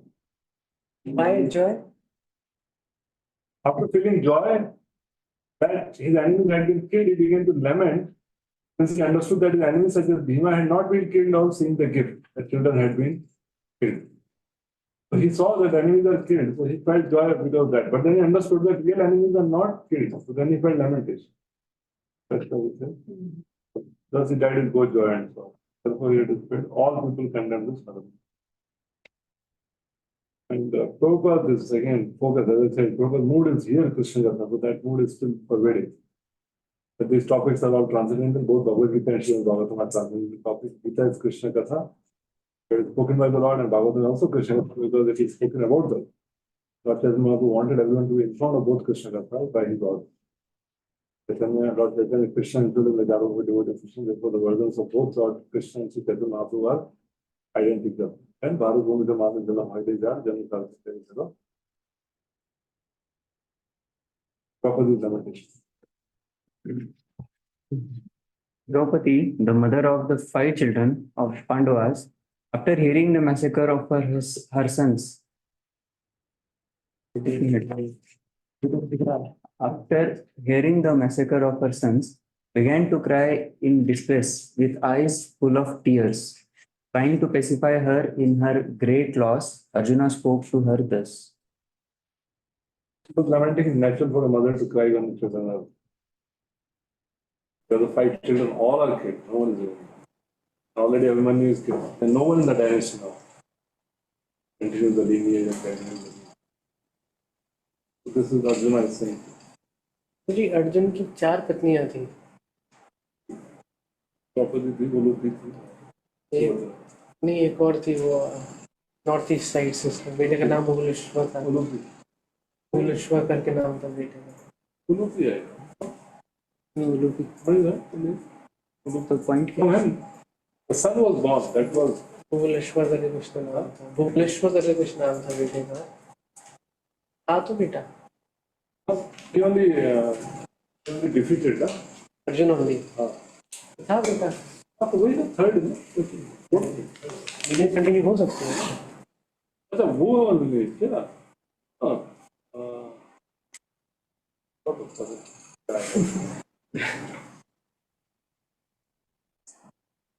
मतलब mention मतलब पता नहीं हमको क्या पता register की भीम की भी ऐसे 2 वाइफ, एक वाइफ तो डिब्बा थी क्या पता और भाई रजिस्टर की भी हो ऐसा एक पत्नी व्रत तो था नहीं. मतलब पता नहीं मतलब महाभारत नहीं पढ़ी. पता नहीं. You the last Parikshit Maharaj is the last survivor of entire dynasty. That's how it's mentioned. Next chapter. चलो आगे देखेंगे. ये सब सुत गोस्वामी बोल रहे हैं. हाँ. सुखदेव गोस्वामी ये सब नहीं कर रहे. पूरे घंटे में बोले. तो सुखदेव गोस्वामी सेकंड 19 चैप्टर में एंट्री होगा. वो पॉज में. अभी मैंने भागवतम सुन लिया है. अभी contemplate कर रहे हैं वो लीला देख आगे आएंगे. I'm roaming in the forest. I reached Parikshit Maharaj से पहले. उससे पहले कथा वगैरह तो करते उससे पहले नहीं. मैंने relish किया. शायद बेटे का नाम बबरू वाहन था शायद. तो भी बबरू वाहन था. और अर्जुन को हराया था शायद. अर्जुन को ही हराया था बबरू वाहन. yeah, maybe. I don't hear you discuss. O gentle lady, when I present you with the head of that Brahmana, after beheading him with arrows from my Gandiva bow, I shall then wipe the tears from your eyes and pacify you. Then, after burning your son's body, you can take your bath standing on his head. ये सत्य में है हम दोनों दे. सत्य है ना. ऐसे ही है. When Duryodhana Shashan they insulted himself, you know, I will rip apart the chest of the Shashan and drink his blood. It's a vegetarian, eh? Vegetarian. Like that. Duryodhana told you come and sit here, you will like told that. I will break the thigh of. Kshatriya लोग ऐसा. Similarly, Arjuna also spoke that I'll behead that Brahmana, Brahma Bandhu.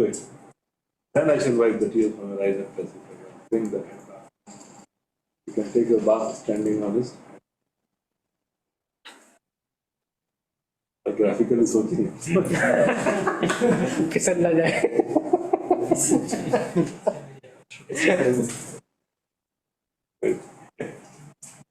Ji, this Dronacharya was Kshatriya training, but Brahmana gave Kshatriya training.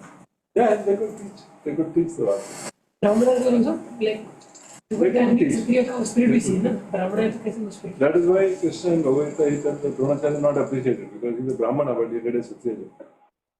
Okay. He performed another man's duty, not appreciated in one sense. Because he went to Drupal, he asked and then he became at a war with him. He trained Pandavas and Kauravas, then he went back, got the revenge. And his son also in warfare, Ashwatthama. That's not appreciated. It's called Paradharma, another's duty of God. Brahmanas can learn Kshatriya art because he done that from Parshurama. ये तो काम तो क्षत्रिय का है लड़ाई करना, तो आपने फर्स्ट प्लेस में सीखा ही क्यों? Not teaching him,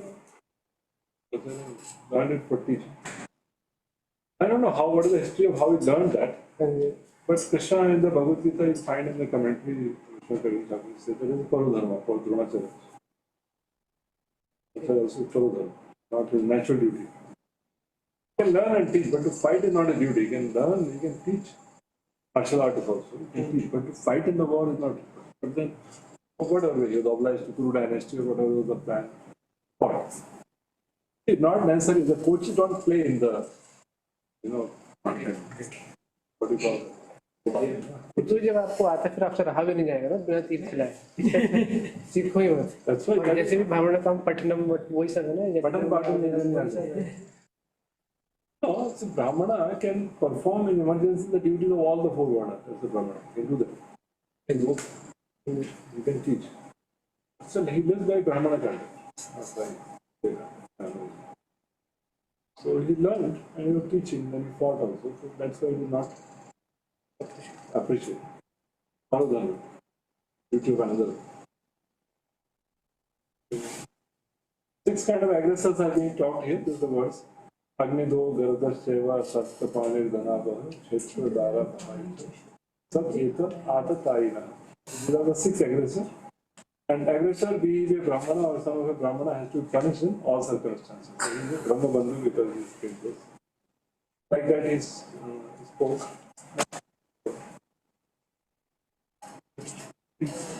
Arjuna, who is guided by the infallible Lord as friend and driver, does satisfy the dear lady by such statements. Then he dressed in armor and armed himself with furious weapons, and getting into his chariot, he set out to follow Ashwatthama, son of his martial teacher. So, because it has happened early morning, they realized it when he got up, saw that the pacified, and he put on the armor, armed himself with various weapons, got into chariot, and Krishna was again driving the chariot. War is over, he's driving the chariot again. And the chariot is again having Hanumanji on the platform. Okay, next.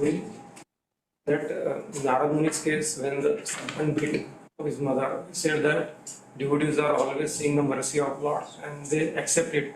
So many times passive situation, when we tolerate everything, it appears to be everything calm and cool. But when such situations appear like this, and we have to be in action and take some action, and it doesn't appear to be Krishna is tolerating. So in such situations, we should also practice our dharma, and also it should not create some side effects like hurting others and this.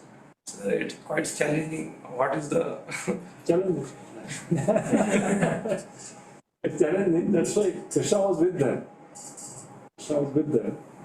So Pandavas did not tolerate. They understood that it is again by the will of the Lord only, definitely.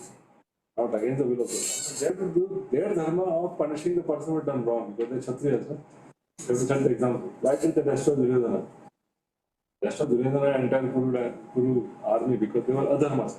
So they are following the will of the Lord. God also wants his devotees to establish dharma. So on a personal accord, a person may tolerate and accept the things. But when we have to establish dharma, then we have to do whatever is needful to do that.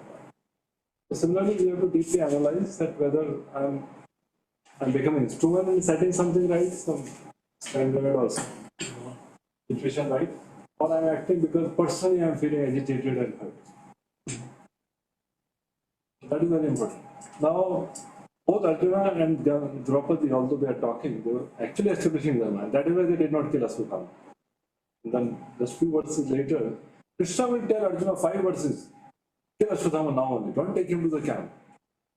But Arjuna, even from that time, he was knowing that actually he should release him, he should not kill him. And he took him back. And Draupadi gave 7-8 verses of compassion. He only told, no? He only promised. Now one will say, I saw Arjuna promised that I will cut the head, bring you, take baths standing on the head. You know that Arjuna promised, no? Arjuna promised anybody who tells me keep the Gandhi away, I will cut his head. One time in a context, Yudhishthira told him, keep your Gandhi above back. There's no use of it. And Arjuna was so serious, he took out the sword. So now here is said, no? Specified. So the context has to be understood. Here is specified. Definitely he has spoken, but he has not promised in that sense. That was a different vow which he has taken. Here is specification. The purpose or in the role of pacifying someone, somebody needs something promise something which will not actually happen. But here it was a candid vow which has been taken exclusively. Everybody who tells me to keep Gandhi, I'll finish. Both are different. Now here also, in one sense, not keeping the promise. Not cutting the head, and Prabhupada is not standing on the head and taking it off. Literally is not. So the context has to be. Here also, Arjuna, Draupadi, they are establishing dharma. They have been influenced by the lower modes of envy and hatred, and they were also killed Ashwatthama. But they were not influenced by those modes. They were influenced by what is Lord's will, what is dharma in this situation. That's why they released Ashwatthama. That goes to show that they were still not affected by the lower modes. So we also have to see that we are not conducted by the modes of passion and ignorance and our own false ego. We have to be careful about that. Ashwatthama, the murderer of the prince, says, seeing from the great distance Arjuna coming at him with great speed, fled in his chariot, panic-stricken, just to save his life, as Brahma fled in fear from Shiva. So here there are two stories given for Brahma fled in fear from Shiva. Or it may become Kaha Surya. So once Brahma fled in fear from Lord Shiva, when Brahma ran after his own daughter back, Shiva became angry and Shiva took him to Surya. So Brahma fled in fear. Another time, there was one devotee of Lord Shiva, Vidyutmali or somebody. So he made another chariot He's going parallel to Suryadev. Suryadev became angry, he knighted a chariot. This demon was falling, and then Lord Shiva began angry. Mere aadmi ka aise kiya, so Shiva again. After Suryadev and create. These two examples are good. Vaman Purana is. Mithun Mali, follower of Lord Shiva, pursued the sun on a golden chariot given by Shiva. Due to effulgence from the chariot, night disappeared. Sun became angry, melted the chariot. Chariot fell from the sky. Shiva appeared and sun flattened. Sun fell at Varanasi and that became known as Lola Arka, the fallen sun. Lola Arka. Okay.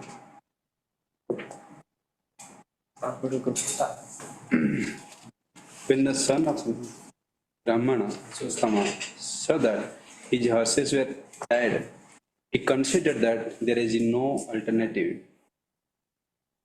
for the protection outside of his using the ultimate weapons, the Brahmastra nuclear weapons. He was being chased after by Arjuna, and he thought that now he'll be captured, so he wanted to shoot Brahmastra, save himself.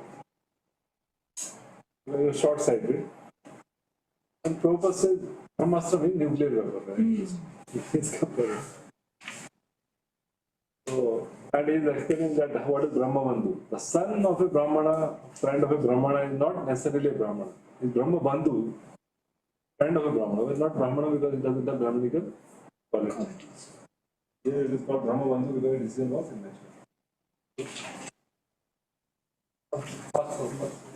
Since his life was in danger, he touched water in sanctity and concentrated upon the chanting of the hymns or throwing nuclear weapons, although he did not know how to withdraw such weapons.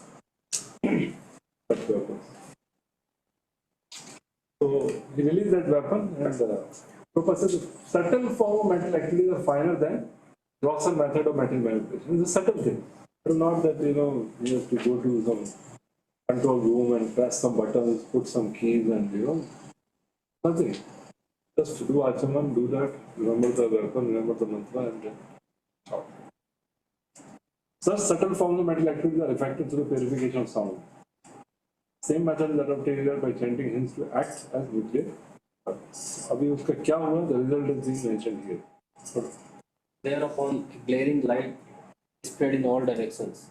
It was so fierce that Arjuna thought his own life in danger, and so he began to address Lord Sri Krishna.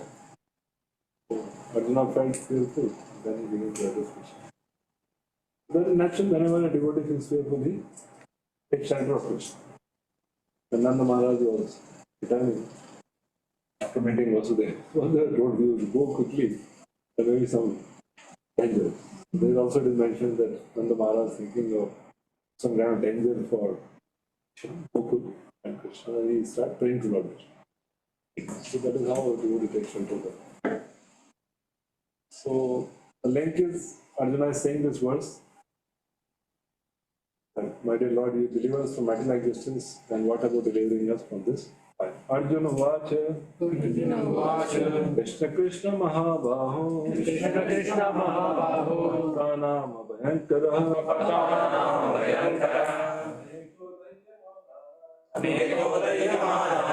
Apavargo Samsrute. Arjun said, "O my Lord Shri Krishna, you are the almighty personality of Godhead.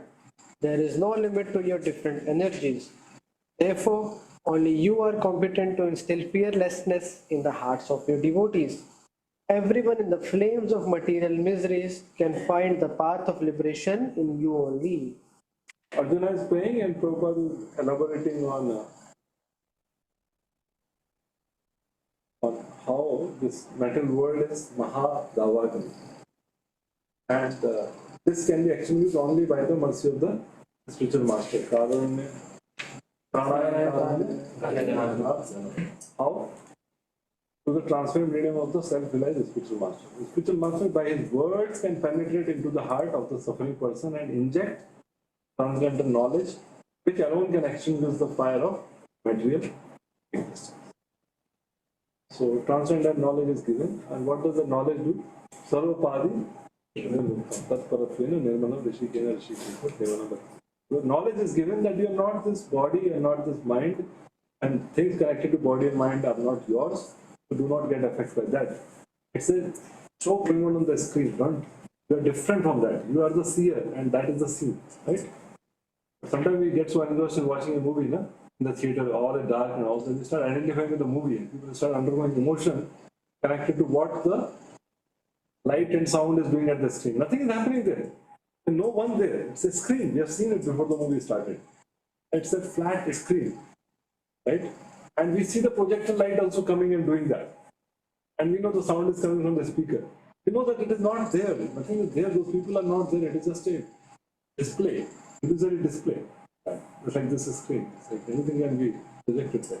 But still, the mind gets so illusioned by identifying with that character that a person starts crying sometime, person start becoming angry sometime, person start whatever. We undergo different emotions based on this display of the light and sound. So by switching on the light and saying this is all a screen, don't get too attached by this, it's all a screen. And nowadays there's virtual reality. You put that glasses on and the buttons in the hand. And then sitting at one place, but it looked like that now you sit in the car and then you move that. So you move here or you move the hand like this, the car goes like this on the screen. Nothing is there, it's there, sitting here and this. But it appears like this is happening. Somebody remove that gear, that three-dimension virtual gear, and this, So similarly, the spiritual master, by the pure sound vibration, removes that illusion. It makes us identify with the wrong thing. Everything in this world, every anxiety in this world is simply connected to either body or mind. That's all. The link with the body and mind, thinking that we are the body and mind, that link is called falsehood. So the spiritual master, by giving transcendental knowledge, Jiva Swarupa Krishna, it's a das. Gopi Vartu das, das, das. By giving this knowledge, the spiritual master cuts off that knot. And then, in the detail verse before we go, we do that Bhuta Shuddhi. I am by nature an eternal servant of Krishna. Yet somehow or other, from time immemorial, I have been forgetful of him. And thus I have identified myself with this body and all the things connected to this body. Now, somehow or other, by some unimaginable good fortune, my spiritual master's mercy has enabled me to know that I am a pure spirit soul. I have nothing to give and take with this body and mind. And with my good fortune, and I have got to assist my spiritual master by serving him and assist him in his service to previous spiritual master. That's the meditation we do before we start service for Buddha Shuddhi. This is a real identity. So again, mobile games and again, person is back into this world. But this is the meditation. So this is pranaya karanya. Shut off that identity only the body. Otherwise, at body and mental level, no adjustment is possible. No adjustment possible to make a person peaceful till the time he keeps on identifying himself with the body and. So the process of Bhakti is such that we do take care of the body and mind also, along with awakening. Need mahina which are jaya nahi. Body mind ke liye whatever is required, you should have it. But the goal is not to just remain at the body level or mind. The goal is to rise at the spiritual. While on the path, on the journey, we connect to the body and mind as instrument for the service of the Lord. Use body for the service of the Lord, we engage the mind in thinking of the Lord. That's how a devotee does. And that's the training given by the spiritual master. So when we recite this word, samsara dhamma, one should meditate on hearing from one's spiritual master, how the hearing of transcendental sound vibration is actually transformed into meditation.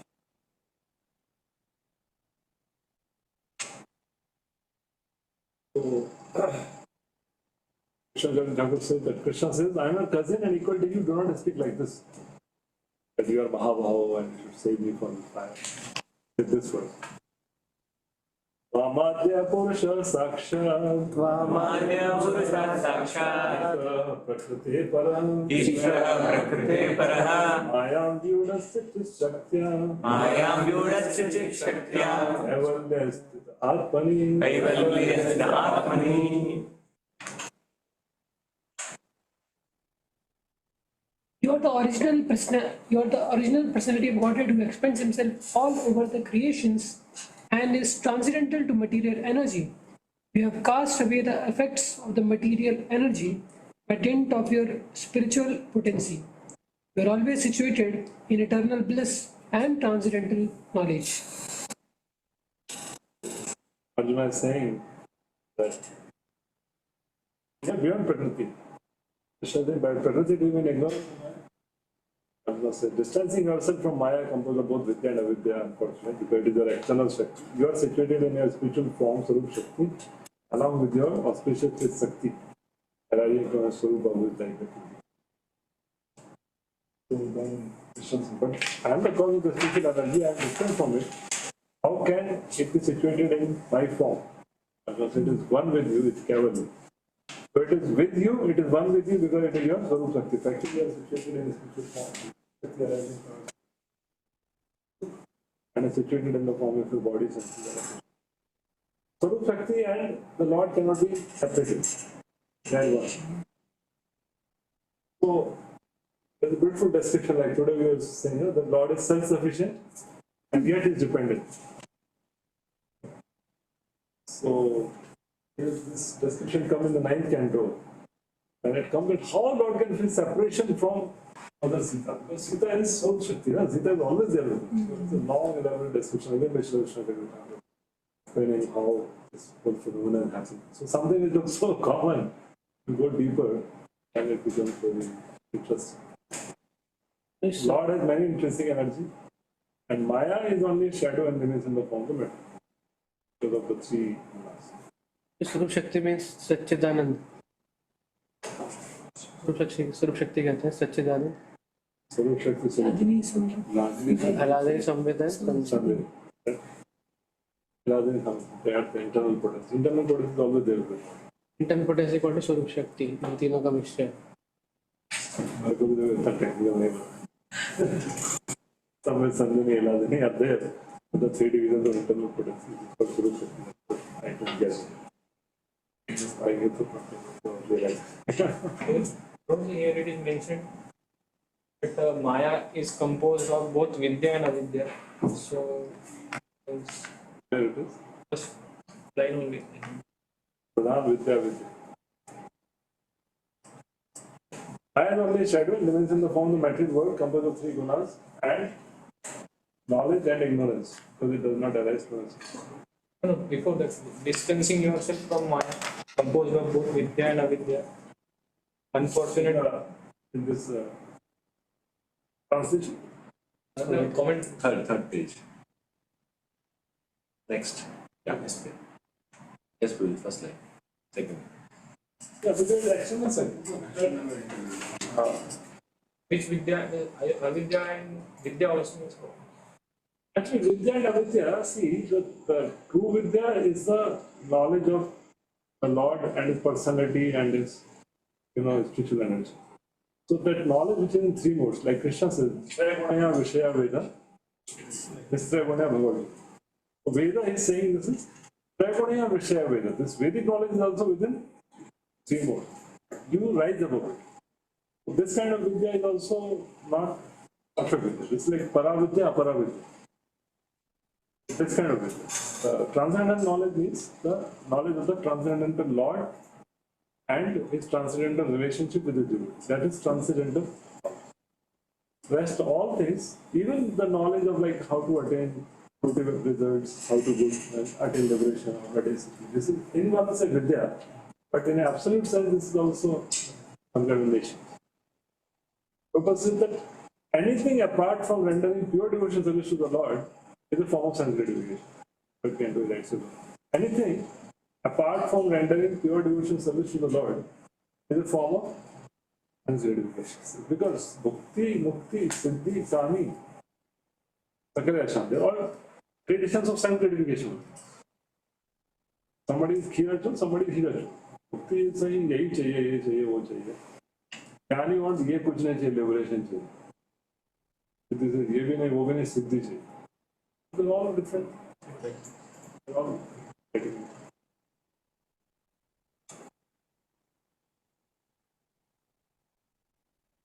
Prabhupada Prabhupada says that Krishna is like sun, Maya is like darkness. The best means to get out of the ignorance is suggested here.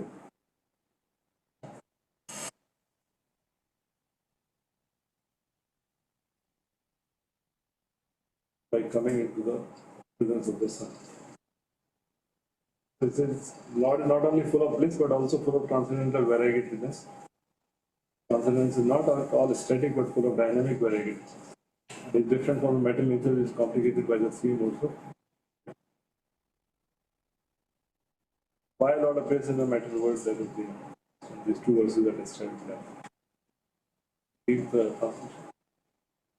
And yet, though you are beyond the purview of the mental energy, you execute the four principles of liberation characterized by religion and so on for the ultimate good of the conditioned souls. So he is beyond material energy, but then still he comes within the realm of material energy by his compassion. Because the Supreme Personality of Godhead Shri Krishna out of causeless mercy descends on the manifested world without being influenced by the material modes of nature. He descends out of his causeless mercy only to reclaim the fallen souls who are captivated by the illusory. The Lord descends to eradicate this false sense of enjoyment because everyone wants to lord over, he wants to enjoy this material. And thus reclaim conditions go back to God.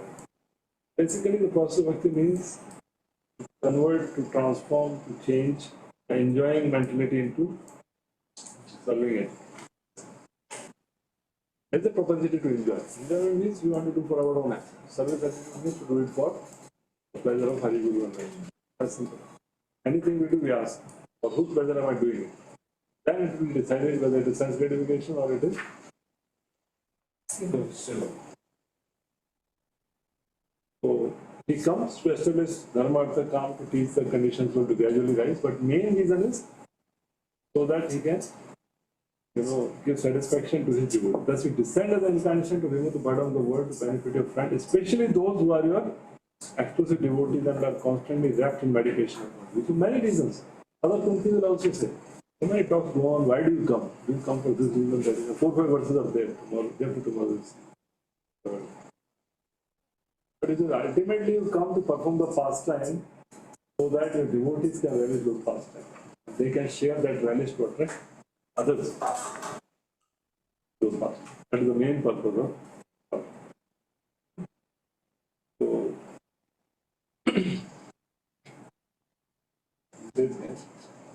the Lord of partnership is devotee, everyone related, yet he is more inclined to his own man and devotee. His devotee are his kinsman and his devotee are his relation. This is his transcendental pastime, reciprocally responsive to devotees. Lord is above the modes of mental nature, nothing about his mandate. And then after praising that, Arjuna is informing Krishna of the matter and what has happened. He's praying to him. So 4 prayers he is offered. Right? 4 prayers he is offered that please save me because you are so powerful, and you save from material misery, then you can save from this fire. And then it says that you are not ordinary man, you are beyond the material energy. You are situated in your own self-safety. And then 30 says that you come here in this world for establishing dharma, artha, kama. And finally you come there to please your devotee. Now he is informing the matter. What is the matter? O Lord of Lords, how is it that this dangerous effulgence is spreading all around? Where does it come from? I do not understand it. Krishna is being informed by Arjuna the matter. Prabhupada writes very important. Cultured request. When you have a request, before you go to DT, there is a whole process first to glorify the Lord, and we accept our humble person. Then we make a request. First thing is not the request. First thing is appreciation. Second thing is expressing one's own fallen situation. Third thing is request. पहले बोलो आप मालिक है हम दास अभी आप हमारा हमें निवेदन है. So there is a process for that. Anything that is presented before the person of God should be so done after due presentation of respectful yes. That is the standard procedure. And see, Arjuna, although an intimate friend of the Lord, is observing this method for general information. The friend, take it 50. That's the right example. So, this is important. Sometimes we compromise on etiquette, either because or there is a lack of time. There is an emergency. No, that's right. It was looking at this repulsion will engulf him. It was mentioned in the last verse. Yet he took out time to glorify Krishna before he should place his request. Same way, when you ask a question also, you say, no, very nice class, and then you tell the point also, and then you say my question. Or you go to meet some great soul, and not that, ready? This four question. To talk, how are you, are you comfortable, is everything okay?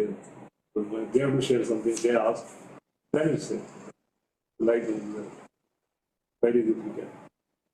So that is the motive, not that, the culture of respect is being demonstrated. Etiquette is a very important aspect of interaction with people or with the Lord. Should always.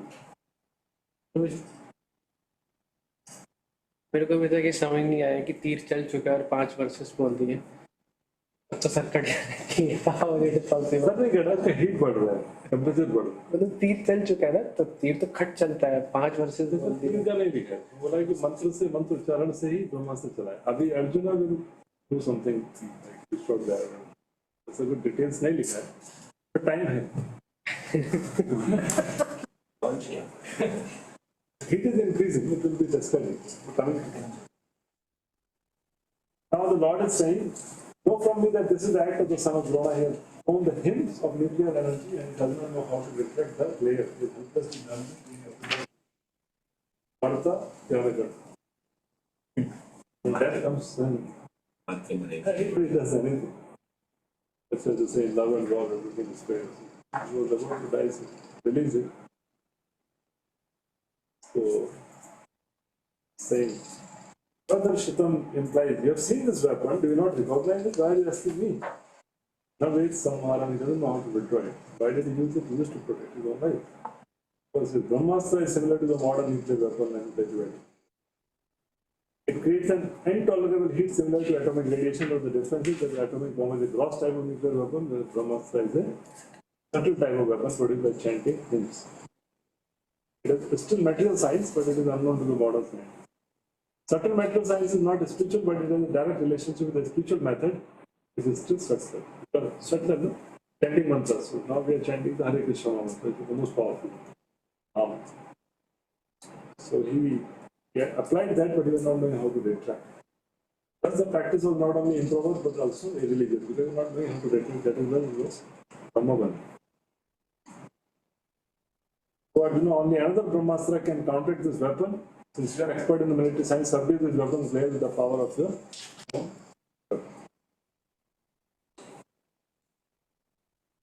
so fire can be counteracted by the water weapon. Agni Astra, Varuna Astra. Agni, Varuna. Vayu, Parvata. So it's like that there are Astra, then counteraction. Somebody will say Vayu Astra, so somebody will say Parvata Astra. So Vayu is something Parvata Astra. Somebody will say Agni Astra, Varuna Astra, Barish. Like that, there are astras and there are counter astras. So this is fire. It can be counteracted by Varuna Astra. I said no. Nothing can stop this weapon. Tattva Akarshana. You have to do it with Brahmastra. Fire with fire. There is no counter weapon to neutralize the effect. But by subtle science, the action of Brahmastra can be counteracted. Yeah. Here it was said that Ashwatthama's sending that arrow, Brahmastra, is irreligious.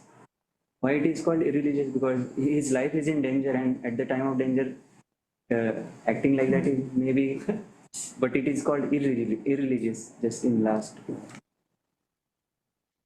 Why? Something is very clearly explained here. Prabhu says that. See, he could have fought, no? He could have fought face to face. Not fighting and running away, and that's why Arjuna is not able to understand what's happening. It's not a fight. And also, the Brahmastra is released in such a way that it can destroy the entire Brahmanda. That's why it's called Brahmastra. It's not just meant to destroy Arjuna. Like later, he will release that another arrow that will be to destroy the womb of Uttara. Here, it is destroying the entire body. Here, that all the planetary system is destroyed. Protect one cell, cannot protect destroy everything else. You can fight with the enemy, but not that you everyone else. Okay. Sri Shuddha Goswami said, hearing this from the personality of Godhead, Arjuna touched water for purification. After circumambulating Lord Sri Krishna, cast his Brahmastra weapon to counteract the other. Another weapon shot. And then When the rays of the two Brahmastras combined, a great circle of fire, like the disk of the sun, covered all outer space and the whole firmament of the planets. he created by the flash of Brahmastra resembled the fire exhibited in the sun globe at the time of cosmic annihilation. Heat produced by Brahmastra can destroy the whole cosmic situation. Therefore, the comparison is made to the heat of the annihilation. What happens further? All the population of the three worlds was scorched by the combined heat of weapons. Everyone was reminded of the Samvartaka fire, which takes place at the time of annihilation. What does the fire comes from the Anantashri's fire comes from the below, the sun scorches from the top. Then there is heavy rain. So three words are upper, lower, intermediate. Brahmastra really on this earth, but the heat produced by the combination of both weapons covered all the universe and all the population in all the different planets began with the heat excessively. No planet therefore is not living being as less intelligent materialistic. The connection एकदम चल रहा है. So all people are feeling and all planets, every planet is inhabited with. By seeing the disturbance of the general populace and the imminent destruction of the planets, Arjuna at once retracted both Brahmastra weapons as Lord Sri Krishna desired. So this was very important. First time when I read it, it was a very relief-giving subject. But, sometimes cosmic things are very interesting. Who landed where? What is happening on the planet? I mean, inquisitive minds, before coming to teenage, oftentimes the children are more inquisitive about the space science. Then after that, every space gets limited within the form of more or less. But till then, there's a lot of inquisitiveness. What's happening? So, and then it comes to cricket. All three things: space, women, and cricket. That's all consumes the mental energy of everyone. So, the theory that the modern atomic bomb explosions can annihilate the world is childish imagination. Sometimes say ना, कि भारत के पास इतना atomic bomb है कि पूरे world को पूरे लोग को 25 बार destroy किया जा सकता है. अमेरिका के पास इतना है 50 बार destroy किया जा सकता है. So, first of all, atomic energy is not powerful enough to destroy the world.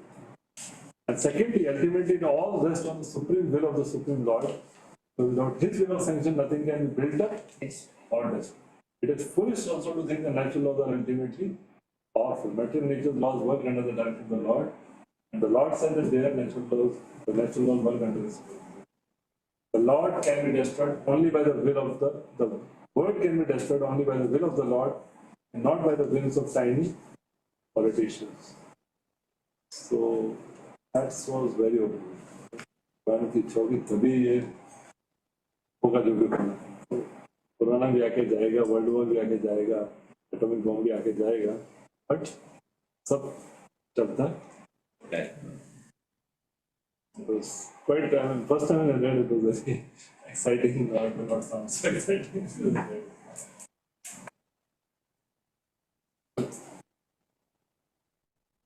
Arjuna, his eyes blazing in anger like two red balls of copper, dexterously arrested the son of Gautami and bound him with ropes like an animal.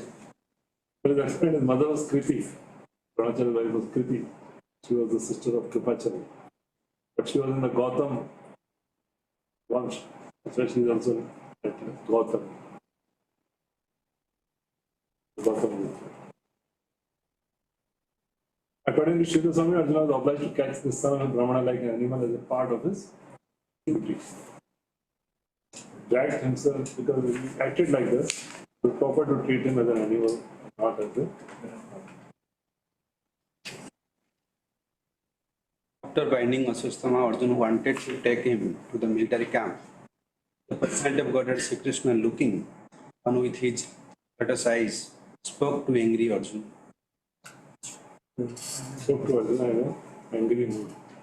Spoke to angry Arjuna. हाँ इसमें अलग अलग अलग अलग अलग है Indian mood. इसमें भी है ऐसा So now Krishna will speak 5 verses. Arjuna was spread in lamentation, anger to show the world Arjuna is standard of justice. That was to show that Arjuna was not, even this time, was not conducted by his own egoistic idea and all. Still, his sense of justice was in place. And he was not, affected by lamentation or by attachment to his sons. Though Krishna was angry, he still decided not to side. His anger was only external. Arjuna's eyes are described as red hot copper eyes. Whereas the eyes of Lord were like red lotus. This is angry mood of Arjuna and that of Lord are not the same. Lord is confident that he is absolute at any stage. Both his anger and pleasure are not. Therefore, even if he is angry, the object of anger is blessed. Krishna is speaking strongly in 5 verses expressing anger externally. The final part, externally angry, but still in the sense of justice. Angry because the Brahmana has acted in the wrong way. Right? So he's failed the sin. He's going to give justice.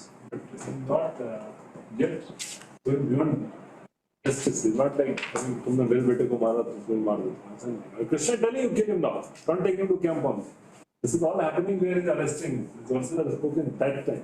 He's not yet come to the camp. He said, no. There is this. After binding Ashwatthama, Arjuna wanted to take him to the military camp. The person who got a Shri Krishna looking on with his lotus eyes also spoke to Arjuna in an angry mood. So, I would make it jana chahte hain. Krishna now tell him, not yet come to the camp. This was Kamna Prabhu will speak that verse. Testing verse. तो जी यहाँ पे लिखा है spoke to angry Arjun, वहाँ पे लिखा है spoke to Arjun in angry mood. इसमें समझ नहीं आ रहा. भगवान का भी एंग्री मूड था, but it was externally angry.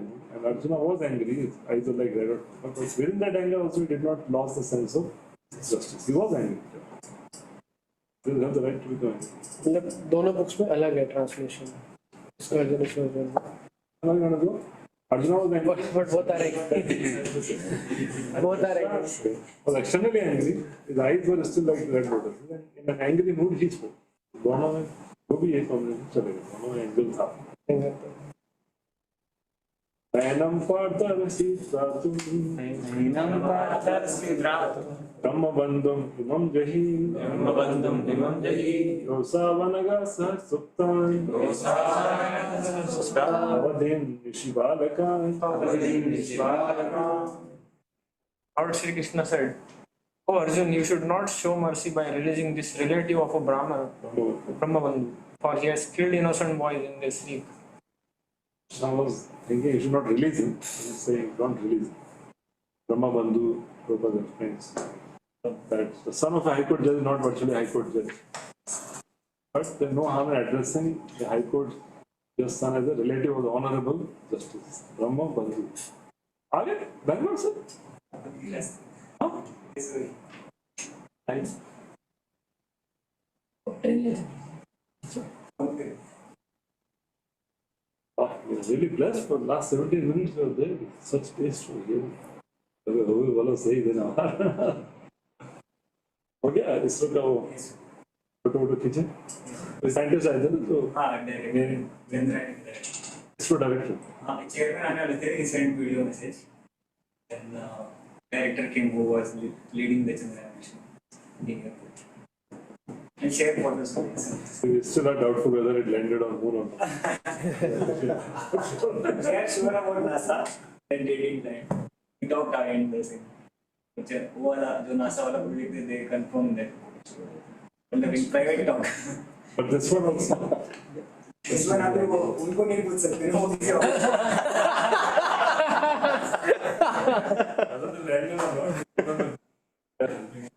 I think the glory is over. So Prabhu gives the example of High Court judge. So as the High Court Justice is the post for qualified men, so also the post of a Brahmana. So Krishna is telling him that he is a Brahma Bandhu and he has killed the innocent son, so he should kill him. Second version is real.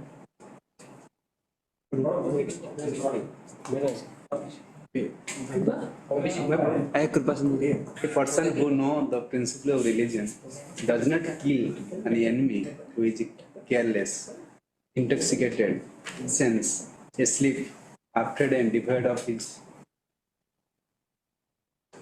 charity. Nor does he kill a boy, a woman, a foolish creature, or a surrendered soul. So this is Kshatriya Dharma. One who knows Kshatriya Dharma, he will not kill even an enemy. What to say of ordinary people who are not fighting, who is careless, insane, asleep, afraid, or who surrenders to the foolish creature. So one should not kill them, but this person has killed the innocent sleeping people. So formally battles are fought on the religious principle, not for the sake of some gratification. This is how the courts of war. Violence carried out on religious principle is far superior to so-called non-violence. Famous thing, Prabhupada will condemn. Gandhi is saying non-violence. Gita is prompting Arjuna to commit violence, and then he's saying Gita will become non-violent. Sometimes the Uttishta Param Tapa, to conquer your enemies, stand up and fight, and this. So these are all concocted things. Non-violence is a concocted concept. The main concept is what does Dharma need? Dharma need non-violence, non-violence. This Ahimsa is Paramo Dharma. All concrete. Paramo Dharma is to follow the Vedo Pranita Dharma. Or Vedas say Dharma. So these are all concocted parts of Dharma. They are not Dharma in themselves in fullness, but there is just some part of Dharma they make it full. That becomes concrete. Ahimsa has its own role. Ahimsa is a very highly appreciated quality. But one has to understand what is true non-violence. Purpose is the actual non-violence means to preach. To preach means to be non-violent. Otherwise, if we are not preaching in some way, then we are allowing people to harm themselves. That is also violence. Like somebody is committing suicide and we just don't do anything. That's also we are part of the violence. What is doing for themselves. We are not able to say this. So similarly, without the knowledge of Krishna, without sharing Krishna consciousness, actually people are committing suicide. So nothing else. Human life is meant only for one purpose, dharma and pesha. If dharma is not there, then with every single breath we get implicated with the complexity of sinful actions and reactions. Others don't, because others are bhogyam. This is karma. With every breath we are responsible, creating so many future lives of falling. That is why violence carried out on religious principle is far superior to so-called non-violence. So this has to be understood. Violence carried out on religious principle is like a surgeon carrying out a surgery. It looks violence, but it's far better than saying, no, let the boil remain, let the disease remain, let us be peaceful. You're it. Huh? So similarly in the social structure, in the social body, when some disease comes, the thieves are there, rogues are there, people are there, they're not following them. They have to be uprooted. They are like the disease part. The disease has to be cut, they have to be amputated and then thrown off. So that kind of violence is better than so-called non-violence of just accepting everything and allowing everything to grow. Sometimes the body part becomes troublesome, appendix, gallbladder, or whatever things, and they are cut also. They are cut and then thrown off because they are not helpful for the body, they are causing trouble to the body. That looks like violence, but actually it is superior to non-violence. Same thing in the social body. Some people are creating disturbance, problem. Those people have to be controlled, to be punished. Otherwise, they will create a dangerous situation for them. We say that for the sake of preaching, we can minimize lower dharma for the sake of higher dharma. So it is found sometimes that some activities like preaching and this, it requires sometimes this lying or some kind of things.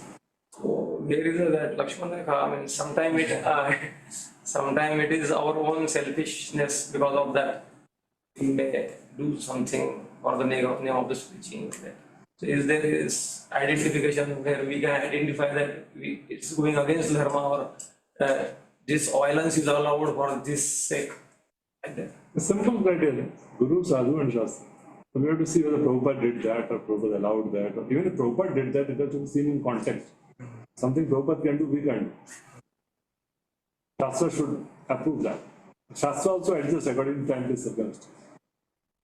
Shastra also is according to time and circumstances. Shastra gives you a whole variety of things, how things can be done. Like fasting, for example, Ekadashi. So it is Shastric. One can fast without water, one can do with water, one can do with. These are gradations given in Shastras only.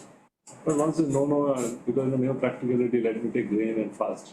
And it is not Shastra. Shastra also is very broad. So it has to be within the Shastric limit. And it has to be approved by Srila Prabhupada in his teachings, by his example. And then we have Guru. Guru is supposed to be a person who is accessible for consultation. That's Guru. Now, in some scenario, our Diksha Guru may not be available, then we should have somebody, the representative, senior, mature, person, available for consultants. We say, this is what I'm planning to do, is it okay or not? These three things should be there. We should have proper references, and then we ask whether I can do that or not. Because there may be references, it can be done, but whether I am eligible to do that or not, that we should ask. Like sometimes our convention, they invite brahmacharis for marriage. They are innocent people.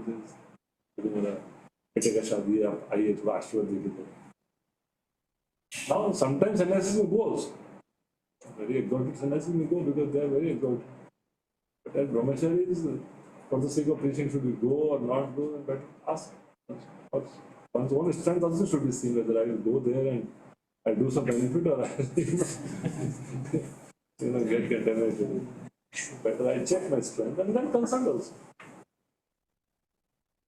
So in Brahmacharya Ashram, it's very safe. Brahmacharya Ashram, always there are guidelines, always there are people who are guided from top.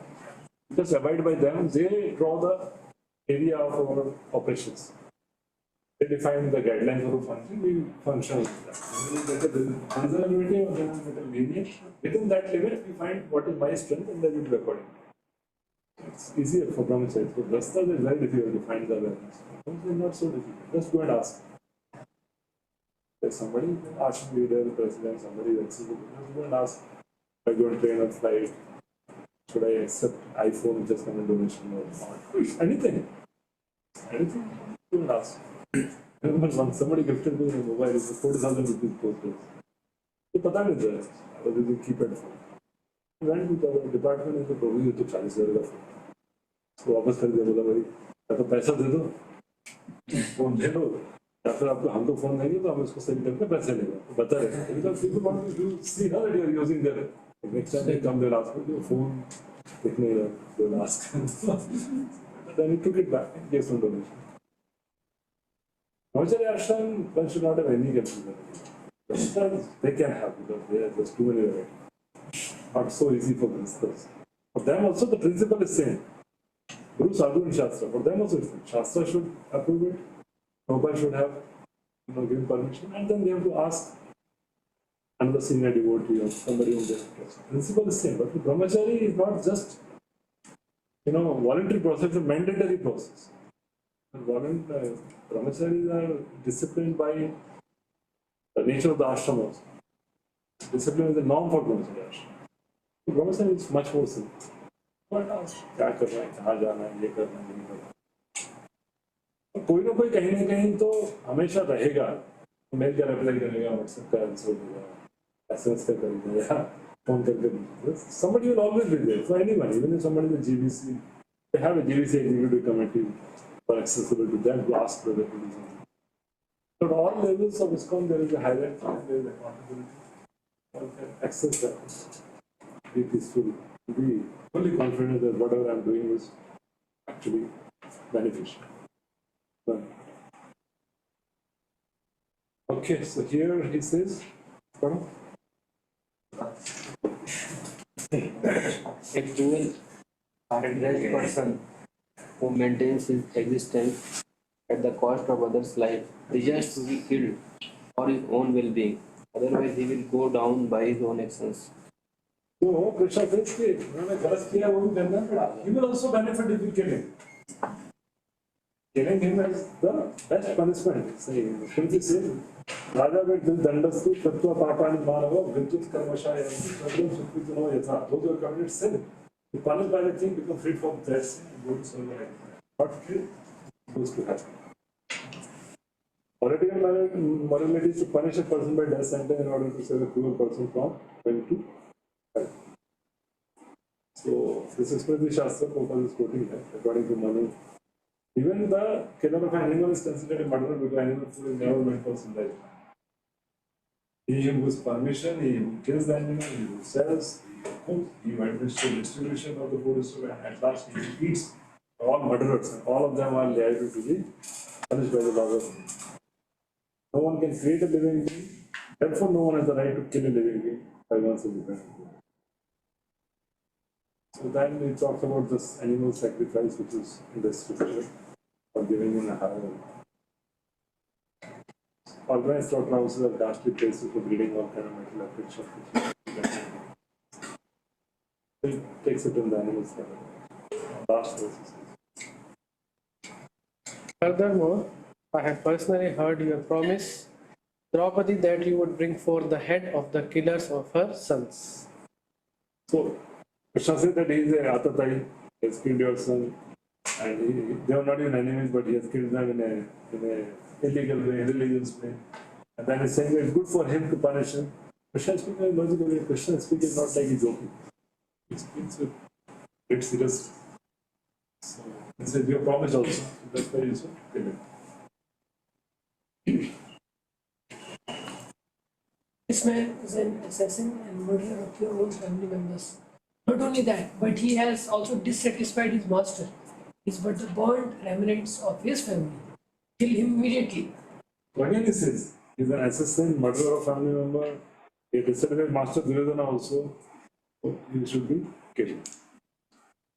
So, son of Dronacharya is condemned here.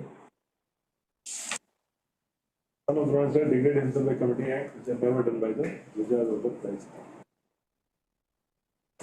Krishna reminded Arjuna of these facts so that he might take notice and do the.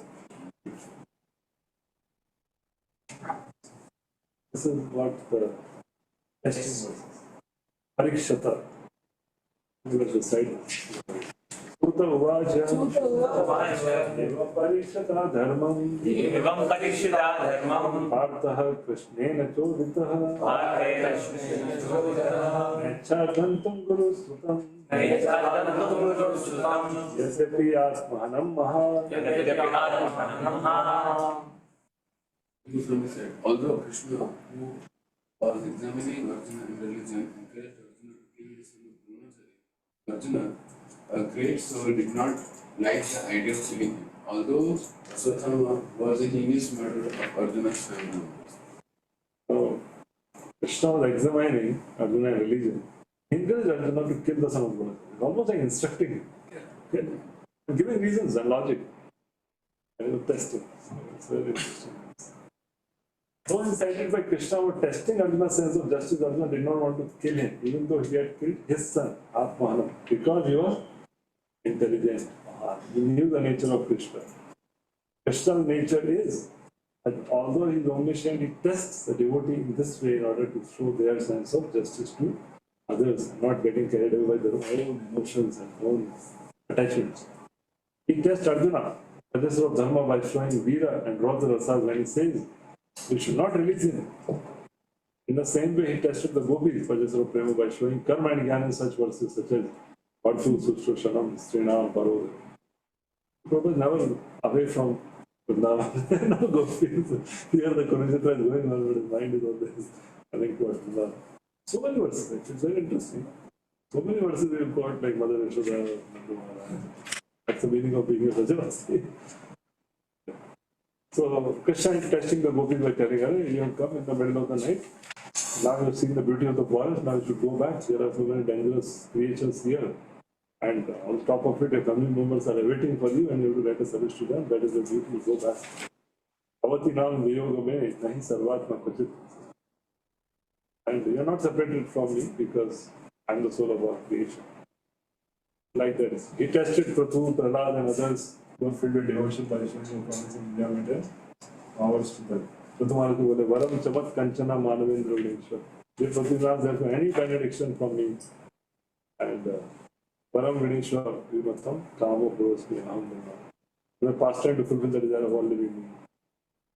Saying to Prahlad that it is a past time to fulfill desire. You ask anything what you desire.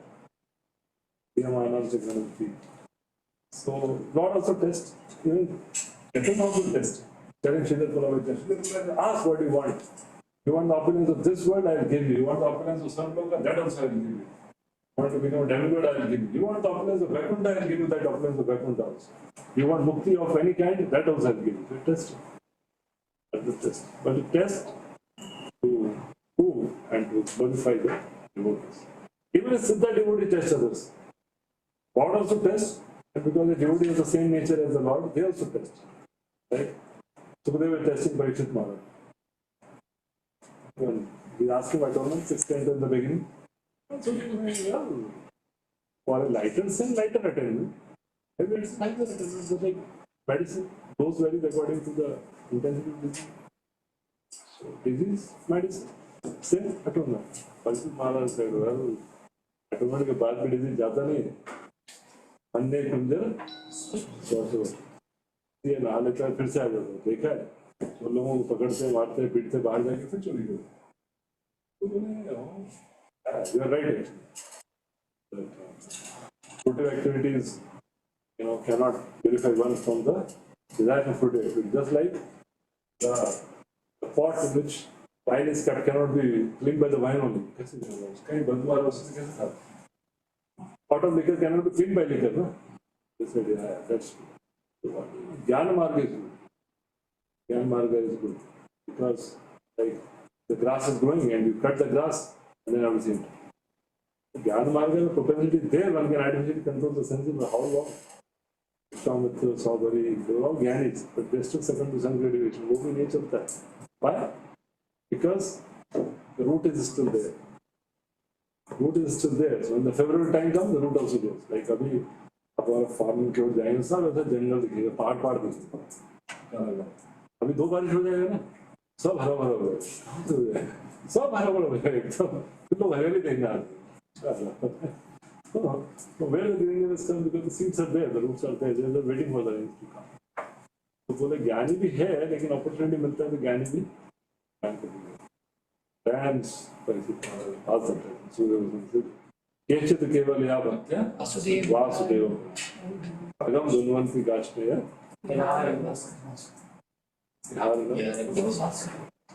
तब बोलते हैं केचित् केवल या भक्ति केवल भक्ति approves the desire and ignorance in such a way that the darkness of ignorance is dispelled for months.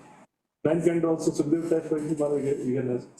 वो हो गया सूर्यवंश का हो गया तो चंद्रवंश के बारे में 2 श्लोकों में पूरा कृष्ण लीला समराइज कर दिया and then Krishna कि इतना जल्दी नहीं है later on also he test वो पूरा 1 साल का शॉर्टकट कर दिया बाल में ये वाला कथा 1 साल के बाद होता है 1 साल तक क्या 1 साल में क्या तब जाके वो फिर प्रणव होने लीला का लोग तो Krishna was very attractive. 12th canto also he talking about Brahma Jnana at the end of talking everything talking about Brahma Jnana to test the steadiness of Parikshit Maharaj. Real meaning is not always in the direction of the root. So this is the testing purpose. Prabhupada writes more elaborately. Our Krishna encourages Arjuna outwardly just to test Arjuna's sense of duty. Is not that Arjuna was incomplete in the sense of the duty, nor was Lord Krishna. Not about Arjuna's sense. Lord Krishna puts many of his pure devotees to test just to magnify their sense of duty. Gopis were put to test, Prahlad was put to test. So now, after reaching his own camp, Arjuna, along with his dear friend and charity of Krishna, interested in the murder unto his dear wife, who was lamenting for her murder. So he offered a Sutama to her, saying, I have brought you the killer of your. So Prabhupada says that Krishna is the friend. Everyone can thus enjoy the company of the Lord in the future life if he at all desires, sincerely tries for it by the possible. Now, when Draupadi will see, Draupadi saw, then her mood changed.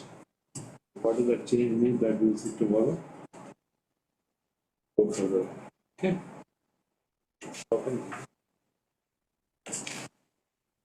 question. Abhi the one. Yeah. I had to go, that's why I stopped early.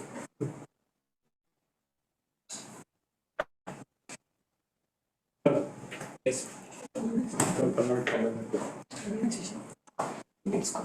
I need to complete. When I get over to no complete the last 15 minutes already. Yeah, probably.